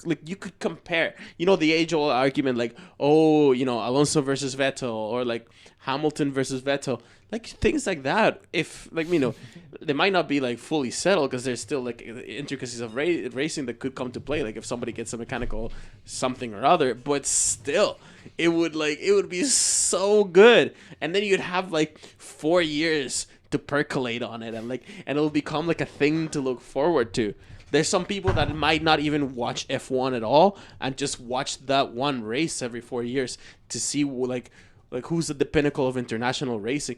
It'll open all kinds of revenue streams if you only knew how to, like, tap into that. Have you guys looked at the medal tally yet? No, what's it I like? haven't. Oh, What's man. it like? Can I fucking I've been show away. you? Yeah. Okay. Look Who's who's obviously who's on top. Well, it's Or at always CBC.ca. it's always America. Canada's America, look at way this. 32, down, 32, 31. Oh my god. But look at the Middle Kingdom right China. there. Look at this. China, Look at 20, great- 16, 21. Great Britain, killing it. Holy Yeah, they're doing shit, very man. well. More golds than China, more silvers too, just less bronzes, which is a good thing. China's got more medals, but more bronzes. Britain's It's doing interesting better. because China is such a Go vast England, my- population. Half Yeah. my blood is Great British. And they have like their athletics programs are instituted and very well funded by the state. Yeah. Yeah. Look at Russia, all that cheating didn't get him nowhere. Japan and Germany, I guess, both working on straight pride. Just, Oh, yeah. just national pride and personal belief, I guess. So is France, and Australians are just tough as fuck. Yeah. I guess Japan, Germany, and France are all very self-reliant type people. Yeah. Look at that, 35, 32, 33, kicking ass. Austria, like you said, Australia's and Italy, you would argue they got more towards passion. Australians Yeah, and they got Italians. Italians with their wine, Australians with the beer, kicking ass, right? Yeah. South Koreans with the self-determination. Hey, look at that. We're beating the host country. Awesome. South Koreans, you would argue probably South Koreans and Netherlandians would both be Dutch. Yeah, the Dutch and the South Koreans would be, well, you'd say, sorry, Koreans would be like on self pride. They're both like, more like introspective type. The Dutch in any kind Canada of is just awesome. Number international 12, of sports course. competition, they always they always have like a disproportionate showing for the size of their country. Yeah, that's what I say. And same with Korea. Yeah. I'd say Yeah. like the two of them are similar type of Yeah. mindset. Probably they're like the type of people that sit down So and does that- they get stuff done. Does that put us in the same league as Hungary? Because I'm cool with that. I'd say I'm gonna throw it out there. we're probably If- more if- like Hungary. We if have we're on the same brain wave as the Hungarians. and I'd say probably the Cool. New That's Zealanders cool. too. Cool with that. Canada, Hungary, and New Zealand is probably very similar. We are Just beating kind of very, Azerbaijan. very relaxed countries. Baku. Baku. Beating Spain. Look at that. There's a couple of countries that I didn't think would be beating. Cuba too is always Yeah, but during way the above winter above Yeah, their, I think Canada is more of a Winter Olympics kind of Yeah. nation. So is with Sweden for sure. North Korea. They got a state funded athletes department for sure. Yeah. yeah. This is They're very interesting. gonna get caught cheating probably. Jamaica. Jamaica. All the North Korean athletes work at the rocket factory. Power boost. Number 12. That's not a bad showing for Canada. No, I'll take that. That's great. Yeah, for But the this Summer is Olympics like- especially, that's amazing. This is insane to me. Like it's such a commanding lead. 95 medals. Yeah. Yeah, America. it is a little silly. Yeah, that's kind of crazy. Yeah. Anyway, Yeah, sorry. The Olympic Grand Prix, well, maybe. I'd love to see I- auto racing. Yeah. To some sort of. If it happens, I hope Bernie gets to see it at least. Like, I'd feel bad if he didn't get to see it if it died before it happens. before 2020. Yeah. It could really happen in Japan, man. It could. There's still another 4 And years. The Japanese to are all push about it. that. The BBC, we're talking about this because we talked about it a couple weeks ago, Yeah. but we were talking about an article from like 2011 or something. Right. We just like pulled up an old article. But the BBC wrote an article 2 days ago about this. That's why we're talking about it. Yeah. So there might be some whispers, you know. I think there's Maybe. always every time that the Olympics come around, there is like some sort of a whisper on it, like because there's something about the Olympics that like kind of like every 4 years you get to think about this stuff and you get to think about international sports, and Americans don't just watch sports that go on in America, things like that, like, and everybody is kind of watching, and people do tend to wonder, and of course in the F1 communities, then the question is raised, like, then should motor racing be part of this? And there's a lot of the purists, or what they call themselves, the purists, kind of argue against, and this is, I guess, part of what the article at the BBC was trying to point out, is that the purists will tell you that the Olympics are supposed to be all about like man and like the humans pushing the Gender limit, equality and human. the humans pushing the limits of themselves and really getting to like the limit of what humans can do. One of the best arguments I've seen is right there on the left. I guess looks like it's live right now, cycling, but they've started including some of the X Games types events. Yeah. It's like a human on a bicycle that's a machine, which is it's a man-powered in the next machine. Olympics. And We're gonna see skateboarding. X-boarding shit, like So- X Games type like stunt boarding. Yeah, there's gonna be Which that basically at the like Olympics. gymnastics with a board type Well, of stuff. there's half pipe shit in the Winter Olympics, right? So Yeah, with the that's right. snowboard stuff. yeah, but And the crazy the big jump, whatever it's called. the freestyle something or other. Freestyle. One of them's called style slope or something. No, it's slope style. Slope style is one Slope of them. style, yeah. You do like, it's like a mix of moguls and stunts, Yeah, and then the super The jump huge where you jump, do yeah. like the big flips and yeah, stuff. Yeah. that's slope style. No, Of course, I think for sure the best person, if you can do like 3 backflips and 2 spins on a snowboard, but here's that, what I want to put to yeah, you. you should be in the Olympics. But listen, here's what I want to put to you. People like give like a big cry about cars, technology, whatever. In a sense, in that you can make it so that in that competitive sense, the car won't be different to a BMX bike, because it would be like a standard within regulation. A BMX bike, like here, it's a piece of technology. That's what the car would be. The human in it is what's doing the work. But for sure, those BMX bikes improve every year. Oh yeah, and there's like better materials that they can make them with, tires, lighter. You can fit more pressure into that rim. Yeah, and you blah, blah, you blah. fill them up with nitrogen instead of like just air. Instead of air. Things like that they matter, right? And that's technology, right? There's parts of the Olympic fencing. They're all wearing like a huge like electronic suit, right? Oh yeah, I watched it actually yesterday. I because I've been away from the internet. I watched a couple of mini documentaries about fencing, the There's actually 3 types of fence. Like fencing goes so deep. I bet. I was watching about a bunch of the stuff about the fencing. I'm like, oh man, I kind of want to check that out. It's one of the oldest events that's still in the Olympics. What about People the used to duel? Like that was legal in almost every country of the entire world. Fencing as a duel, as like so you could just challenge. You could settle Mike, land you and me disputes. get in an argument for something like whatever. Like you fucking took one of my cows. I know you did. I had 14. You had 13. Now you have 14. I have 13. Let's duel. You took one of my fucking cows. We're dueling for it, and I want that one. I want that one. And that was the thing legal. The thing is that like if you most federal governments until about 80, 90 years ago. Yeah, if you didn't do it, if you refused to do it, like the cops could be like, no, you're dueling. Yeah, like if somebody challenged you for a legit, there's some kind of list of reasons. Yeah, you fucking fighting for that cow or whatever the dispute was. You try to cheat someone. Oh, yeah, but I mean that's an Olympic sport. But there's the foil, there's the saber, and there's the broadsword.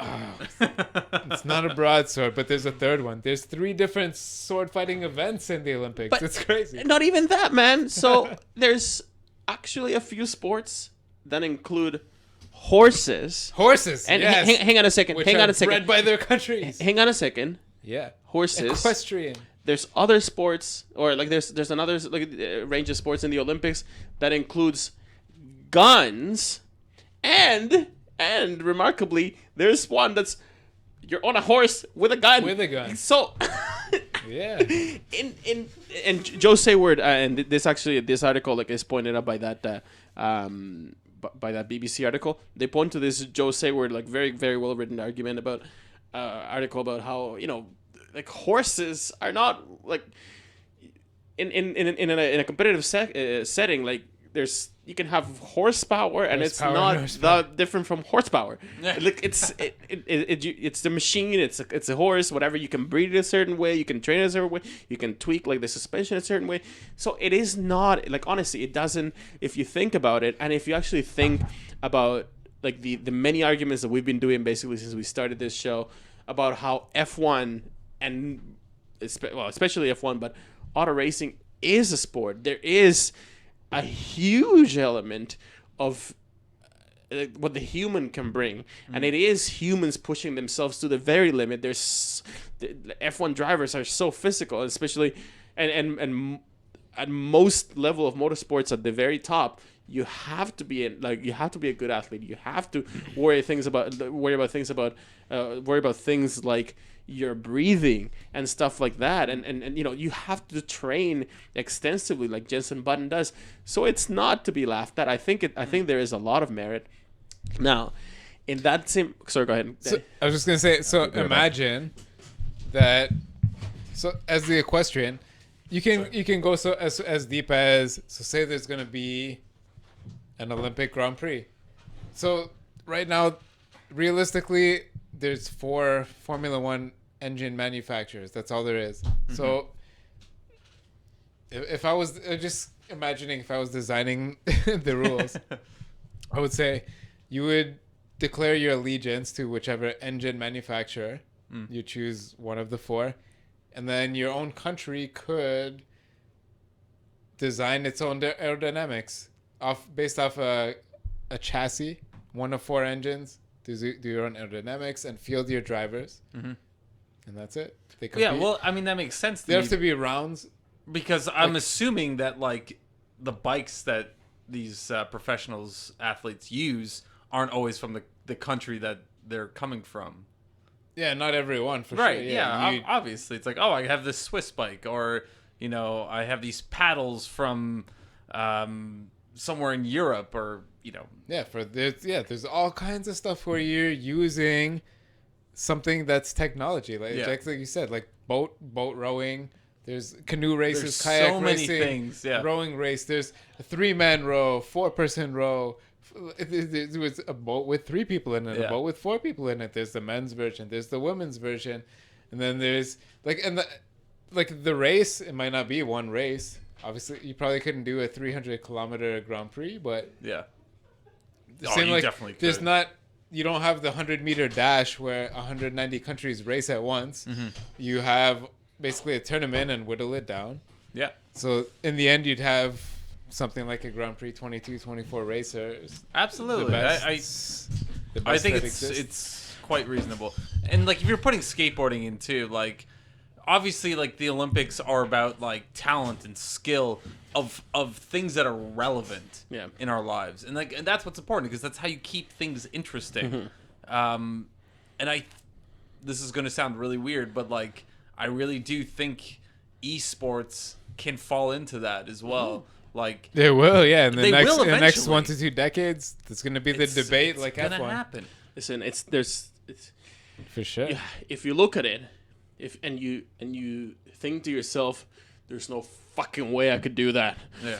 like Yeah. there's no actually, you know, I have a funny anecdote about this because I was watching for some reason, I forget what it was, like, you know, I was still living with my parents, so this would have been like years and years ago, back in the days when I inhabited a place that had cable television, and I was like just watching very intently the X Games, and the skateboarding came on, or whatever, and my dad like came home or something, and he saw me watching that, and he sat down and like whatever, like we like started talking about it, and he fully thought, he dismissed skateboarding as like a thing or like a, you know, whatever, like he didn't see like much of the big deal about it because he fully thought that like people put like glue on their shoes to get the skateboards to stick.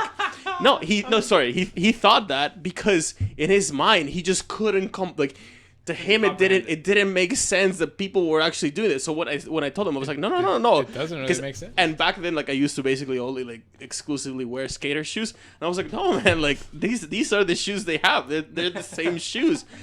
And he, like, it blew his mind. Then he was like, like that. So now that's why people watch this. It requires great skill. So if it's easy for somebody to like immediately see something and say, what the fuck, I couldn't do that. Like, if I even tried, like, I'd kill myself right now if I tried to do that. That has some sort of allure. Yeah. And I think that maybe that's like the biggest barrier to break, because if you're like a complete outsider, a complete novice to like motorsport and F1 especially, you look and you kind of, in some people, get the feeling that like, that's not that hard. Yeah. There's not, why? If I just put my mind to it, I could probably do it. Yeah. Dude, I could drive a Formula 1 car. Just give me like, I don't know, give me like 10 hours, I can figure it out. Have you guys ever met someone like that? Oh my God. I recommend to anyone that's hearing this right now, just go on YouTube and just put Olympic sword fighting. Just because there's 3 types. There's the foil, the saber, and the one other one. If there's the 3 of them, they're a different type of sword. One's more flexible, one's bendy, one's kind of like saber shaped, I guess you'd say, like more like a pirate sword. So if you can imagine, like a curved one sort of, but it's like thinner. And one of them is more stiff, but it's more like the foil. Just anyway, the 3 of them have completely different rules. Like, you can watch like a 5-10 minute documentary. There's like probably 50 of them on YouTube. It's way crazier probably than you were thinking. Yeah. And it's one of the oldest Olympic sports that's existed ever. And it's still on now. There's enough people into it that it's really crazy. And I guess if you've listened to the show before, you know, I'm kind of into like the MMA fighting. It's like a whole nother level even. Is there no MMA in Olympics? Freestyle fighting is like actually there's and wrestling. and no, wrestling actually, but like you don't really get hurt. no, wrestling got phased out. There's no more wrestling. What? No, I think there's wrestling. That's how Olympics started. The Olympics started hundreds of years ago with wresling. It's just there's a bunch of naked dudes just fucking one person versus one person in a circle. I'm googling this right now. I am going to tell you right now that I haven't. Is that real? Okay, no, never mind. Yeah, you damn right. Never mind. There's wrestling in the Olympics. Yeah, that's how the Olympics started. With wrestling. Okay, I'm pretty sure though. One person versus one person. No, I'm pretty sure that when they were on the ground. when there were like re-examining like recently like what sports to bring into the Olympics, like when they brought BMX and whatever, the talk was like, should we still keep wrestling? I'm pretty sure that was, anyway, I could be completely wrong, but that's the most, that's kind of, that's why I like MMA. It's not for like, not like a fiend for violence or whatever. It's and it's really no. There we go. Yeah, this is the last year. Today, like this is the last year. This is the last Olympics wrestling. No more. Why? Beginning Japan 2020. will not have the wrestling. Correct. What? Wait, what's the reason? How is that possible? Not relevant anymore. People don't look at it and say, "Yo, I couldn't do that." Okay, this is not F1 related. Motherfucker, like pole vaulting, like going over like a bunch of hurdles. I've never seen someone pole vault in real life in ever, or even the hurdles. Actually, the hurdles. There was the hurdles. My school had like a whole Olympics like thing when I was a kid. Yeah, my and, school like, did we too, and I never saw anyone do it ever. It was done by the time. I actually like there was a part of the unit that was pole vaulting in phys ed when I was a kid. It's hard and it hurts. Yeah, fuck that. I believe that. But it's not relevant. You have to do long jump too. I really but like that argument is like almost disingenuous, because if they don't bring in new sports that are relevant, then or skateboarding. I mean, so that's what I mean. Right. Skateboarding is perfect, but no, it's not, man. I think that there's a lot more cachet to old school wrestling, but not enough people practice it. Obviously. Yeah. But if they're getting rid of that, they should put in MMA. This is right. Not, Good call. That's what I said. I was actually just gonna say this is not F1 related, but it kind of is, because the past couple weeks there's been a bunch of like pretty seemingly solid rumors. Oh wait, never mind. Hang on a second. I was wrong. That it was taken off in February, but then the outcry was so huge that it was reinstated. Yeah, I was about to punch something. I was about to to wrestle something to the ground. But yeah, part of the reason I'm into watching MMA and F1 is because it's so reliant on the person. It's like the race. There's no women right now, so I could say there's 20 guys on the track, and they're all competing against each other. And there's a clear number one at the end of the race. Right, and that's the same way that MMA works. It's part of it's wrestling, but it's fighting as well. It's person versus person, and whoever gives up is the loser. And that's how the Olympics started hundreds of years ago, back in the Greece. best of the best. The Greek wrestlers. I'm glad that's how it started. I'm glad that you brought Greco-Roman wrestling. That's what it's called. Glad that you brought that up, because there's no Formula One cars involved in that. Listen, buddy. Listen. Yeah. So you've been talking about these sports that in essence have been there from the very beginning. Forever. The essence, the Greco-Roman wrestling was there from the very beginning. Yes. Those sports that are considered to be at the very beginning, at the very start of the Olympics and the history of both modern and ancient, the idea of ancient Olympics. And the thing is that I think I know what you're gonna say. Racing has been there, and actually, one of the arguments that was brought forth in that BBC article, and we keep going back to that, but I just want to point something else out, is that they say, listen, that's kind of how it started. So how much money from the very beginning? Bernie donated to the BBC to get this.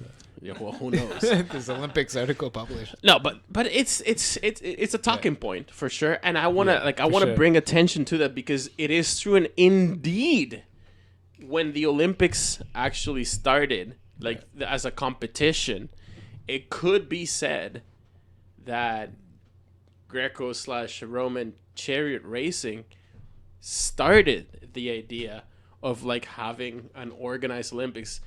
There's some literature that even claims that chariot racing was gonna be the opening event because it was so important. Right. And actually, I looked the BBC article, if you haven't read it yet, it basically talks about like how in the very first iterations of the Olympics there was chariot racing, and chariot racing counted for points, and it actually was one of like the most popular events.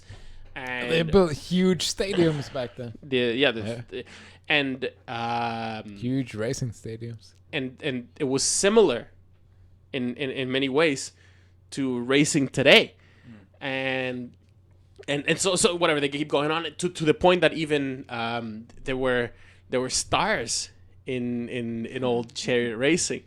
There was even this one dude that if you adjust his salary for inflation and like if you compare it to athletes and what they make today, this guy back then, the big star of Roman chariot racing, like leaves them all in the dust.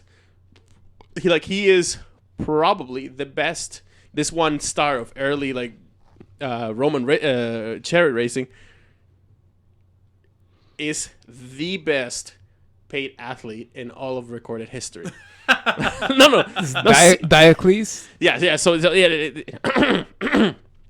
if what I know about how to pronounce things in Latin, he's Gaius Apuleius Diocles.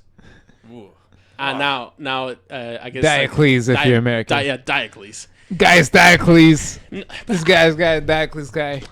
So another thing that like the BBC article points out, and I don't know if this was a typo or an intended typo, because sometimes news outlets are like that, and they really bang. Especially if Bernie paid for it. They really bang on like shock value. So in the BBC article particularly, they say that the Diocles started his career when he was 18, and he finished when he was he retired when he was 24.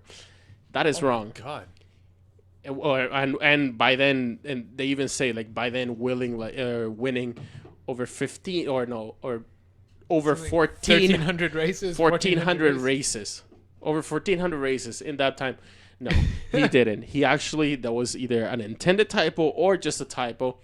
He retired when he was 42. But let me actually bring it back, because I found this, and if you're completely not into history at all or anything, you can tune in right now, because I'm going to go on a long rant about how this was very, very exciting, man. I ran into this because I was I had heard in some F1 forums and like thrown around and joked around about how specifically Roman chariot racing was in many ways a lot like modern Formula One.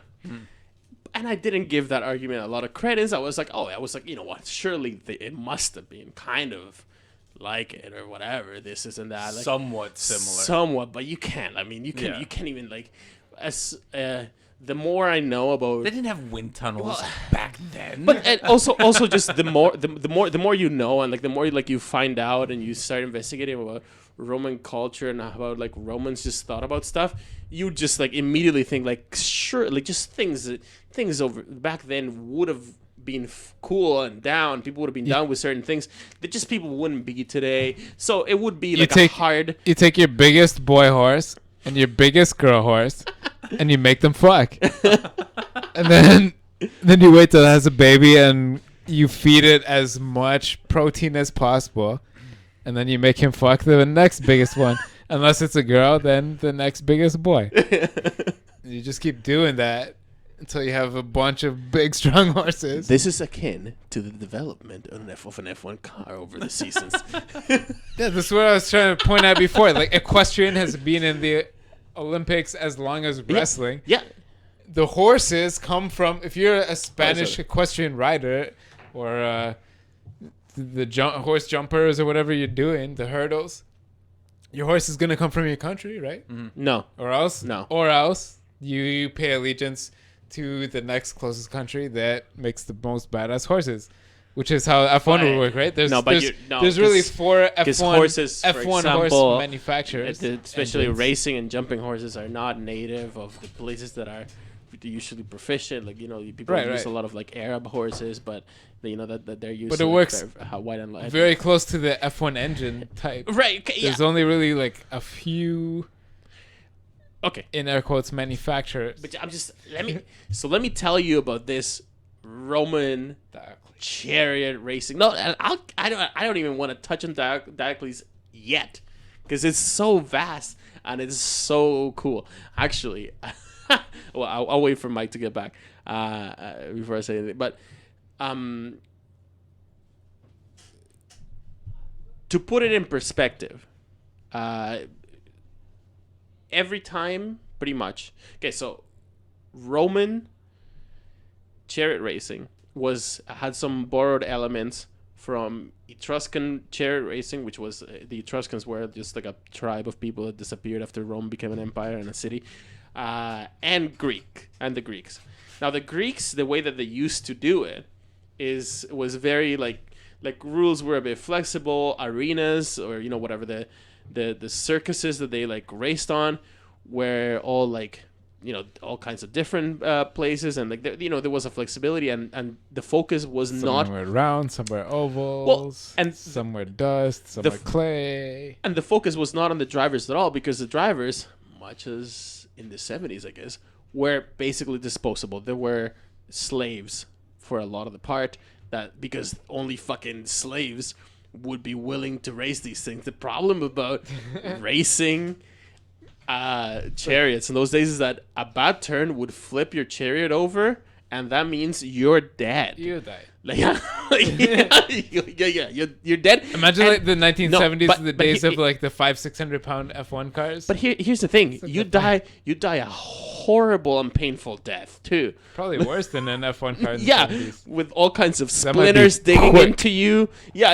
You die a lot. You might get trampled by the next 3 or 4 guys behind you, exactly. and there are It was- 3 or 4 horses each. It took a special motherfucker to even do it in the Greek times. Now, the Romans, by the time that like Rome happened as Even a like city, the cartoons with the spikes sticking out of their wheels, they try to like bump into each other's spokes and flip them over, okay, but that make was their wheels explode. in Roman chariot racing. That wasn't necessarily accurate, but okay, It might so have been let me- outlawed at a certain point.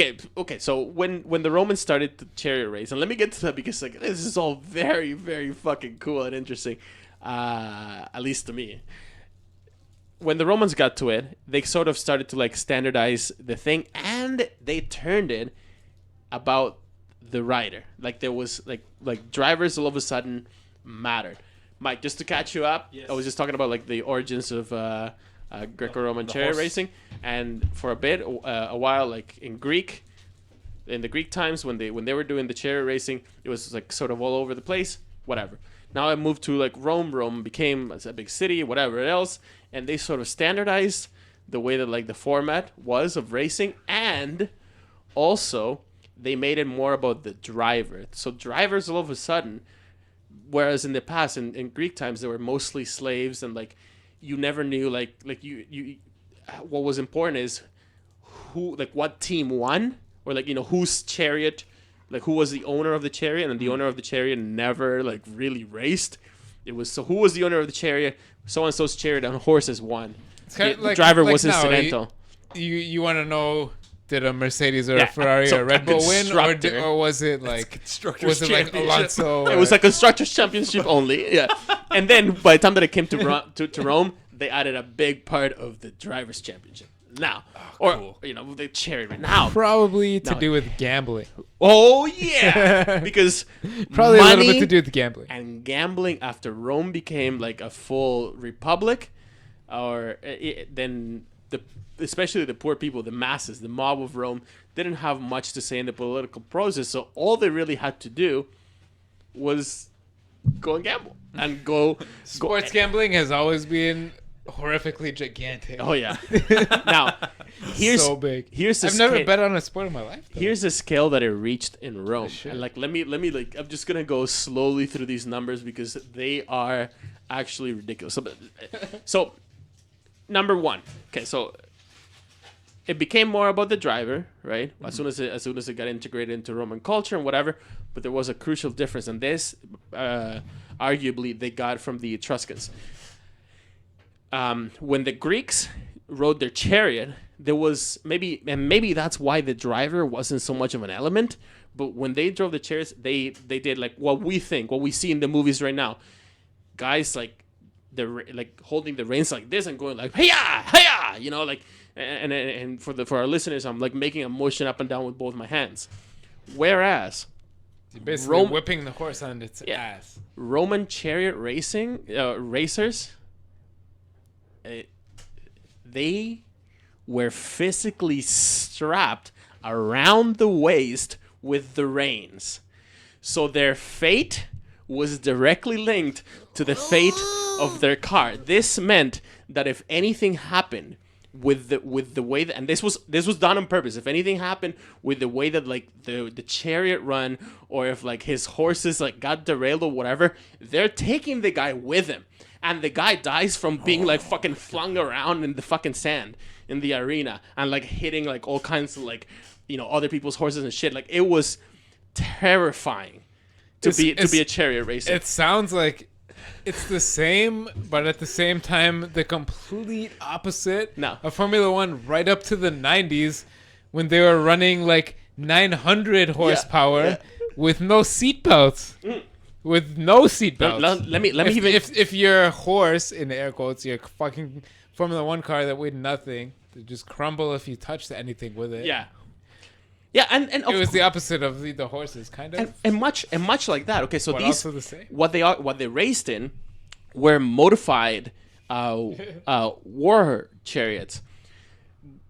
But they were probably the low teams, like the Manners of the day would have been just the dudes that delivered kegs of milk and beer around town to all the restaurants bars and stuff. Hang on, because it gets more and more like F1. No, trust me. Okay, so let me keep telling you about this, because what also happened is that so each team, and especially like down to the driver, they would adorn their horses, and they had like so these chariot drivers. They had neighborhood flags and stuff. Well, no, they had a strong relationship with their horse, and like these horses were very well kept. But no, they do like things like put beads on the horse's mane and things like that, and like usually like the more ornamental ones were like the ones of the champion and like the winning teams, for example. And then there were teams that like didn't have enough money, and like all they could do was like design like a basic a basic chariot and have like a around the belt. Most of these guys, but here's the thing, most of these guys still, because of how easily it was to die. And they didn't have to have any spikes or anything. Imagine how easy it was to die there compared to like F1 up to the 90s. Oh, yeah. And to suffer a horrible death was very easy. Chariot racing drivers had a very, very, very short life expectancy. Very short, because so they raced on these ovals, like these elongated ovals. And look up here in the new tab here. And I'll get you to look. The Circus Maximus. See the Circus Maximus. The Romans version of NASCAR back in the day. Yeah, just go to the images and like show it how it was in the past. Yeah. So if you can like zoom into this somehow for our audio listeners. They had one end was a tight corner and the other end was a wide corner for overtaking. Go back. Actually, can you zoom? Can you blow this up somehow? Yeah. View image. Right there. Just blow this up. So you see, like the left side was for overtaking and the right side was for death. No, actually, what happened is that the actual real racetrack was this oval around here, right? These were where the horses that was started. Like the pits, I guess. Yeah. So these were the pits, and like everybody. So at the beginning of the race, everybody just like went in here, and crushed it. So it's like kept going. Like how F1 races start now with one clutch. Yeah, that was the version of one clutch from like 1700 years ago. Yeah. Now keep this picture of the Circus Maximus here going. So. Like it's so hard to imagine how, like, you imagine like people back then were cave people or whatever. But No, this was a city with crazy, civilization. crazy, huge city. Yeah, no. They just okay. didn't have gas cars. So okay, let me keep painting the picture to you, all right? So, the people that still, so the drivers obviously still had to have incredible skill to be. They also had to be very physically fit to control. And now at the top level, No at the power steering. Now at the F1 level, at like the equivalent of F1 level was 4-horse chariots. So to be able to control and like remember, so all the four fucking leads, the four reins to all 4 horses, and the horses are actually in a line like this, like Like a horizontal line. a line perpendicular to the flow of where you want to go. So like Right. all of them, like, and it takes a lot of skill and physical. You have to be physically fit to be able to maneuver and like make those guys turn. Yeah. On top of that, and this is where it gets ridiculous. Most of the guys, because you had to have that level of impetus and you had to have to be so young to be strong enough, and because not a lot of like, especially like noble people wanted to like die, because at every single one of these turns there was a possibility of death, and Sure. that was Yeah. very, very real. Another thing is that a very legal and encouraged tactic was to go see this thing that separates the sides of the oval down here. Yeah. That's called the spina. It's I guess Latin for spine. So it's encouraged for like, so say your team, because there were teams, you could like get together with your team to push somebody into the spina. That was legal. No. You could push people into the spina, and like they were like heavily ornamented, so you could like basically drive somebody into like a stone monument. Okay, right? My God. Furthermore, there were in the when the Romans took hold of this. By the way, it was huge. We're talking about every single religious celebration, and the Romans had all kinds of religious celebration. Every single religious celebration included a portion of it was chariot racing. Chariot racing cool. was so popular in old school Rome that the Circus Maximus actually got built before like the Colosseum that we see today. Oh, and shit. it fit a lot more people. The Circus Maximus, as you see it right there, fit Big. 250,000 spectators. Oh my okay? God. Now look at this. This thing here, all right? That is where the Roman Emperor got to watch the games, so the races. Oh my God. It's connected directly to the imperial Is it the palace. parliament behind it? It was the only public. The tunnel underground? It was the only public event that the Roman emperor would actually go to, because he had the facility to not cross the streets, not do anything. Right. Just Didn't have to just go go out, outside like, and going get down the murdered. path, basically. Get murdered outside? You want you me to could- go outside and get murdered? The lower seats, because as we know now in motor racing, and if you've never been to a race, Been to the races up to the late 90s, you might die in the front row. no, but also like you might die in the front row, but also in racing, it's a weird sport because you want to be as high up as possible to be able to see as much, See the most of it, right? yeah, for sure. So the high up seats and the ones with Is the shade, most expensive back then? well, they're the ones that people actually got charged for. But the whole lower deck, the general admission, as it were, GA was free. was free. And was free for the poor people.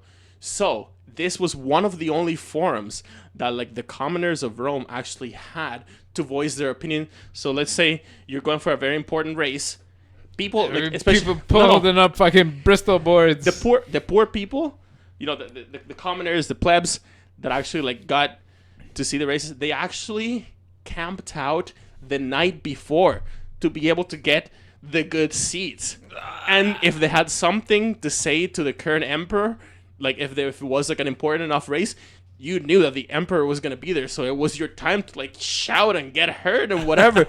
These like it even became to like fast forward to Byzantine times, like there were like political problems that originated out of these chariot races.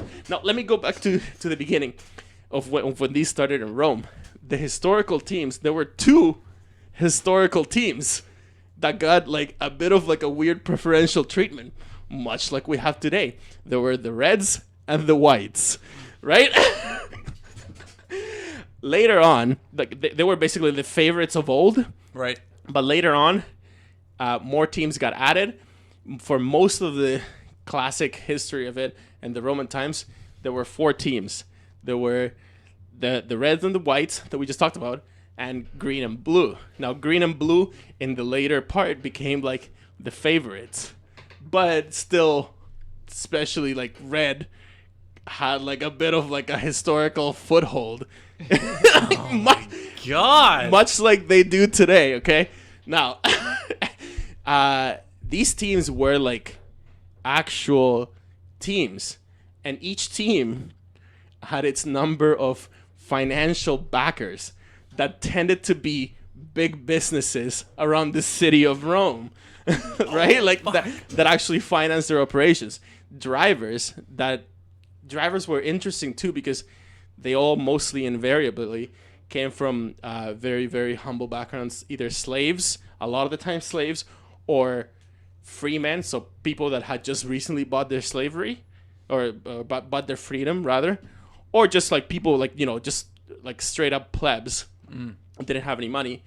But with this sport, more than with the gladiator games and all that, you really, really had a chance to rise and to make a ton of money from racing, because there was a ton of money that was awarded as a prize, because there were a ton of people betting. Like in a single day of these festivities, and they raised 66 days a year. So that already is a lot. But in each day, Like they one could do every 5 days. they could do up to 24 races. Now these races, Whoa. these races only consisted of You know, like 10 or 15 laps or something, right? 7 or 5 laps a race. But that was enough to, like, you know, make some sort of, you could basically have like a whole championship in a day. Yeah. And so people, all kinds of people race for like just the 4 teams that were backed by these financial institutions or these like big businesses of the time. And there were like stories, crazy stories of people changing teams. And like, and the thing is that each team sort of, it was all very religiously. So the white team represented winter, the red team represented summer, the blue team represented autumn, I think, and then the green team represented spring, something like that, right? But that also came with the old Roman religion that associated itself with like a series of gods that were gods of like this or that part of the year, and by consequence, also that had its repercussions on where you lived in Rome. So neighborhoods of Rome were like under the auspices of this or that god. So that meant that if you lived in this or that street, you were like, when it came down to like go and see the races, you had to cheer for red. Yeah. Right. And like there were stories where like they were like, you know, this big up and coming and like, let's hope that he gets on red because that's my team. And then after 4 years and like winning a few, you know, like a more than a handful of races, he goes and joins the blue team. What an outrage! Yeah. Oh wow. All kinds of these stories. Now, this guy that they were talking about, Diocles, Gaius Apuleius Diocles, was remarkable in his own right because he lived to actually be 42, right? And that was a lot. Like most of these guys like never even like went to see their lived to see their 30s because it was like very, very deadly, very, very dangerous. But so here's his career, right? And this is why I guess in the BBC article they kind of compared him to Michael Schumacher. So at the age of 18, he began driving for the white team. After 6 years, at 24, he switched to the green team. After 3 years there, at 27, he finally began driving for the red team until his retirement. So it's you know what I mean. And actually, if you're curious, according to that article, the guy made enough money to actually compare it, like his fortune, to about 15 billion today. Like Wow. yeah, like if he had made or I thought I saw like 7 billion. No. That was crazy. towards his like throughout his entire career, about 15 billion. Jesus. Like and now he had enough money to supply the whole city of Rome with grain for a year. So that was huge, right? So now, okay, this is another interesting correlation. Obviously, this is from a remaking of some film, maybe Ben-Hur. I don't know. Like, That's the original. yeah, It's the old one. yeah. I honestly have no idea, but They're just remaking the Ben-Hur movie this summer. for real, It's expected to be the biggest losing money of the year. That I love how they're this movie expecting might that. lose over $100 million. oh my god. The new Ben-Hur 2016. But listen, okay, so listen to this. The okay? original Ben-Hur was a huge movie. Now, the Circus Maximus Yeah. was in Rome, right? Yeah. But just like F1 drivers today have to like build their career through like participating on the feeder formulas or whatever, and like racing somewhere else, there were other circuses and other like racetracks all over Italy and the ancient world and Greece where you could do, and there were categories too. So there was for the guys with the big balls, the 4-horse racing, and then but there was also like a lighter category with just 2 horses, kind of like a GP2, right? Like and you graduated. This is fantastic, honestly. And the more I read about it, like, granted, obviously there's always gonna be like the very, very different times and like how it was back then. Like obviously some things like you can't relate, but there is so much of it that actually compares to how the top level Cheering of motorsport. for the guy from your neighborhood or from your city or your country came over. No, the thing He is that moved up no, and just came into the just the like what Grand Prix, the big- just like what happened with big race there. just like what happened with Vettel. You know how like when he was in Red Bull and Alonso was like the main contender for Red Bull and Ferrari, like the Tifosi like hated Vettel, booed him Yeah. off the stage of Finger the man. Il Dito, right? Il Dito, yeah. And now they fucking love Vettel because he's the best driver. That's what used to happen he's a too. Ferrari- Like he's a once Ferrari. yeah, once Buddy like came to the red team. Oh, all right, he's the red team now. He's our guy. He's our boy. Like fuck you, last year's guy. We're cheering for this guy now. Here's another thing too that was illegal and encouraged back then. So each color, of course, like related to like the gods and the seasons and whatever else in Rome, had like a particular like set of amulets and like gemstones that would represent them. So you would you they sold this like basically at like freaking stands just outside, like the way that you like buy fucking souvenirs. Yeah, team hat. Yeah, whatever. So you'd buy these amulets for the green team or the blue team or the red team or whatever. The thing is that Jade or rubies or these amulets were actually kind of on the cheap side, and they had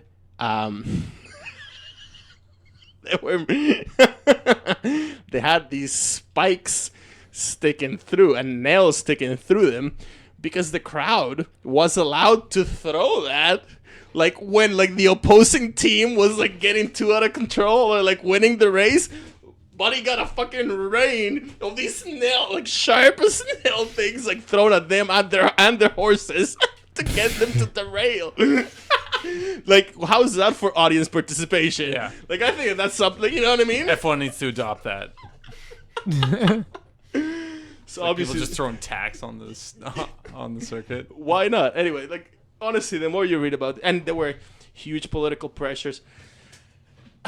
One chilling thing while I was reading about this, when actually, like, as a side note, I wrote to this may only like resonate with you guys, but or whoever, anybody like listeners or audience, whoever knows this guy.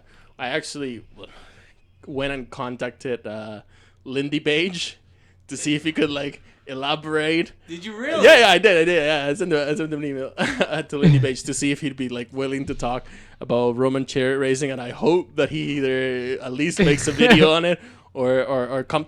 Lindy Page, if you're watching this right now, come on, talk to us. Come on, talk to us.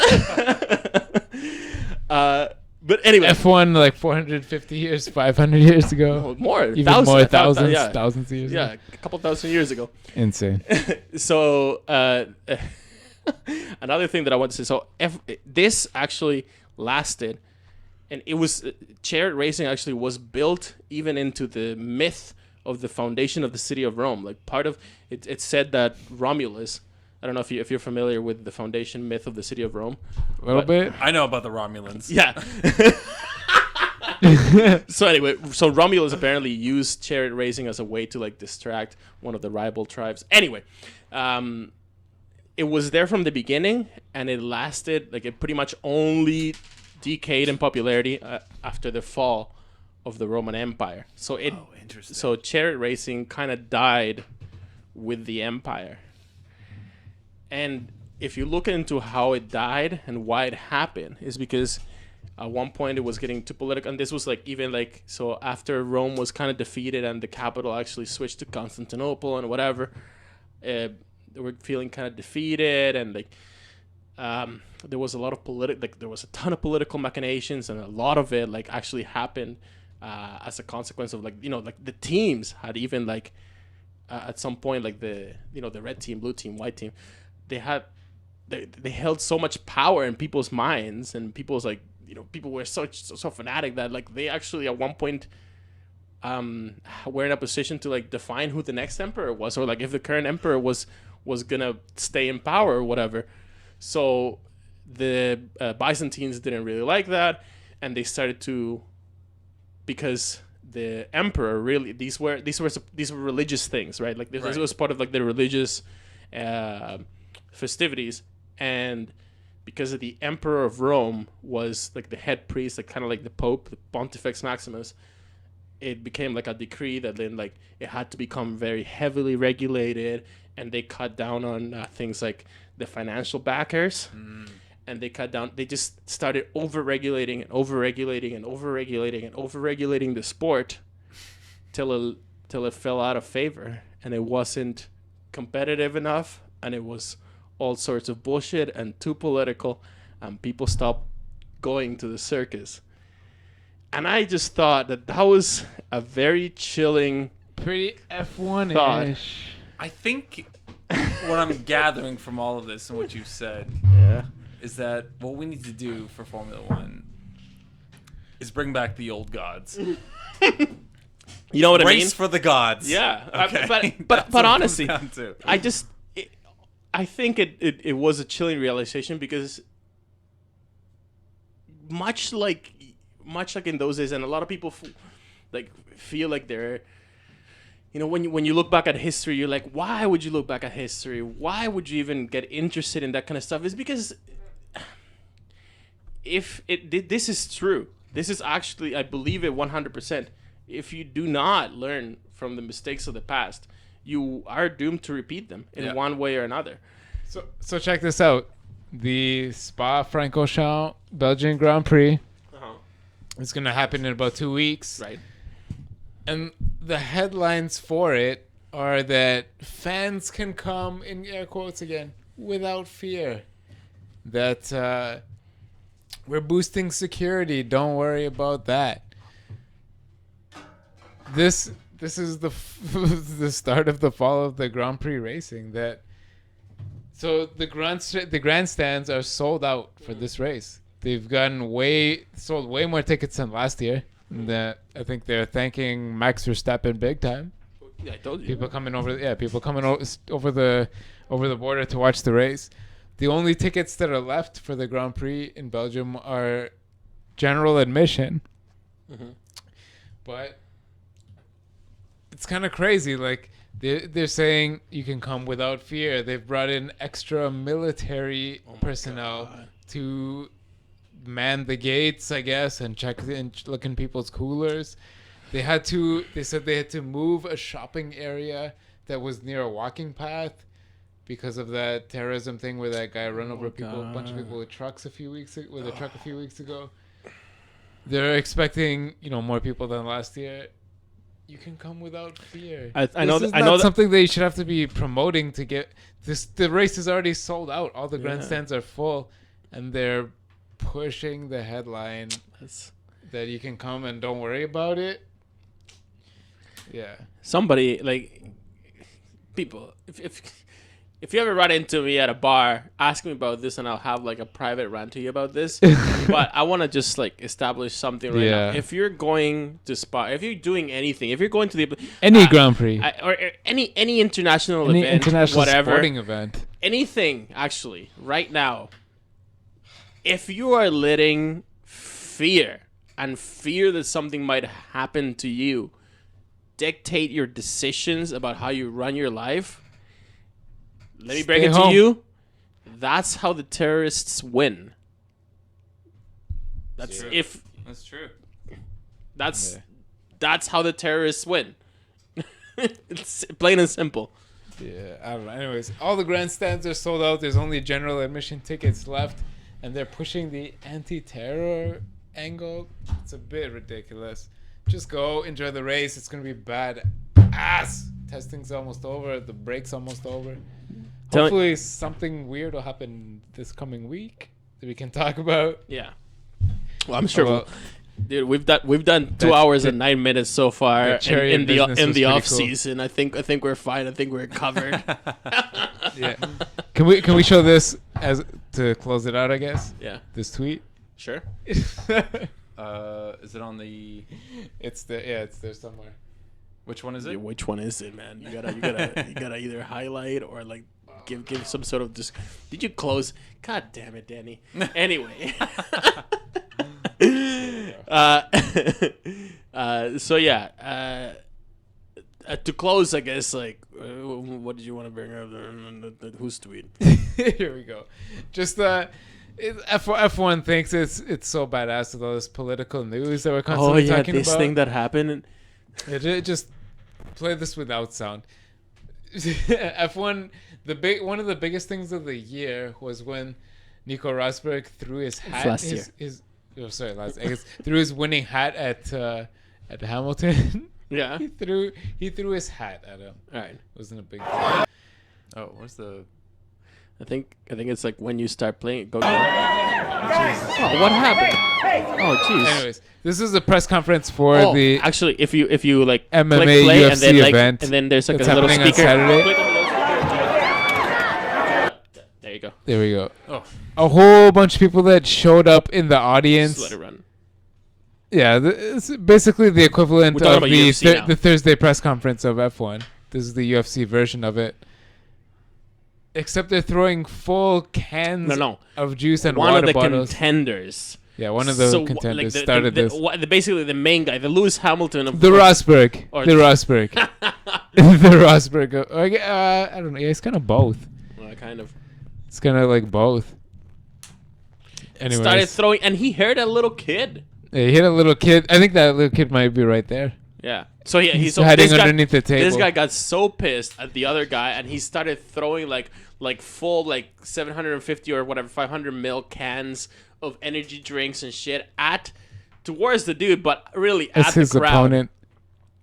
Yeah, this really throwing a hat. Honestly though, this is not cool. I don't want to see this. No, I wouldn't want to see this in F1. The hat was cool. The hat's cool. You can throw a hat. And our closing words for FOF073 are... Come on, take it away, Danny. I don't know. Ben-Hur. Hopefully it's a better movie than people think it's going to be. Because I got pretty excited.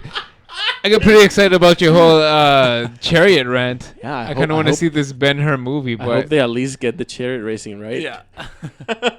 It looks like it's going to be horrible. They're predicting a $100 million loss, so you know it's going to be way more than that. More than the worst F1 team could possibly lose in 2016. See you guys next week. We will be here next week. Yeah. Wait. When are we doing this next week? Monday, Tuesday? What works? Monday or Tuesday. Will there be anything out for that? Doesn't matter. Lewis Hamilton got some weird tattoos. Oh yeah, we yeah. didn't talk about that today. Next time. See you guys.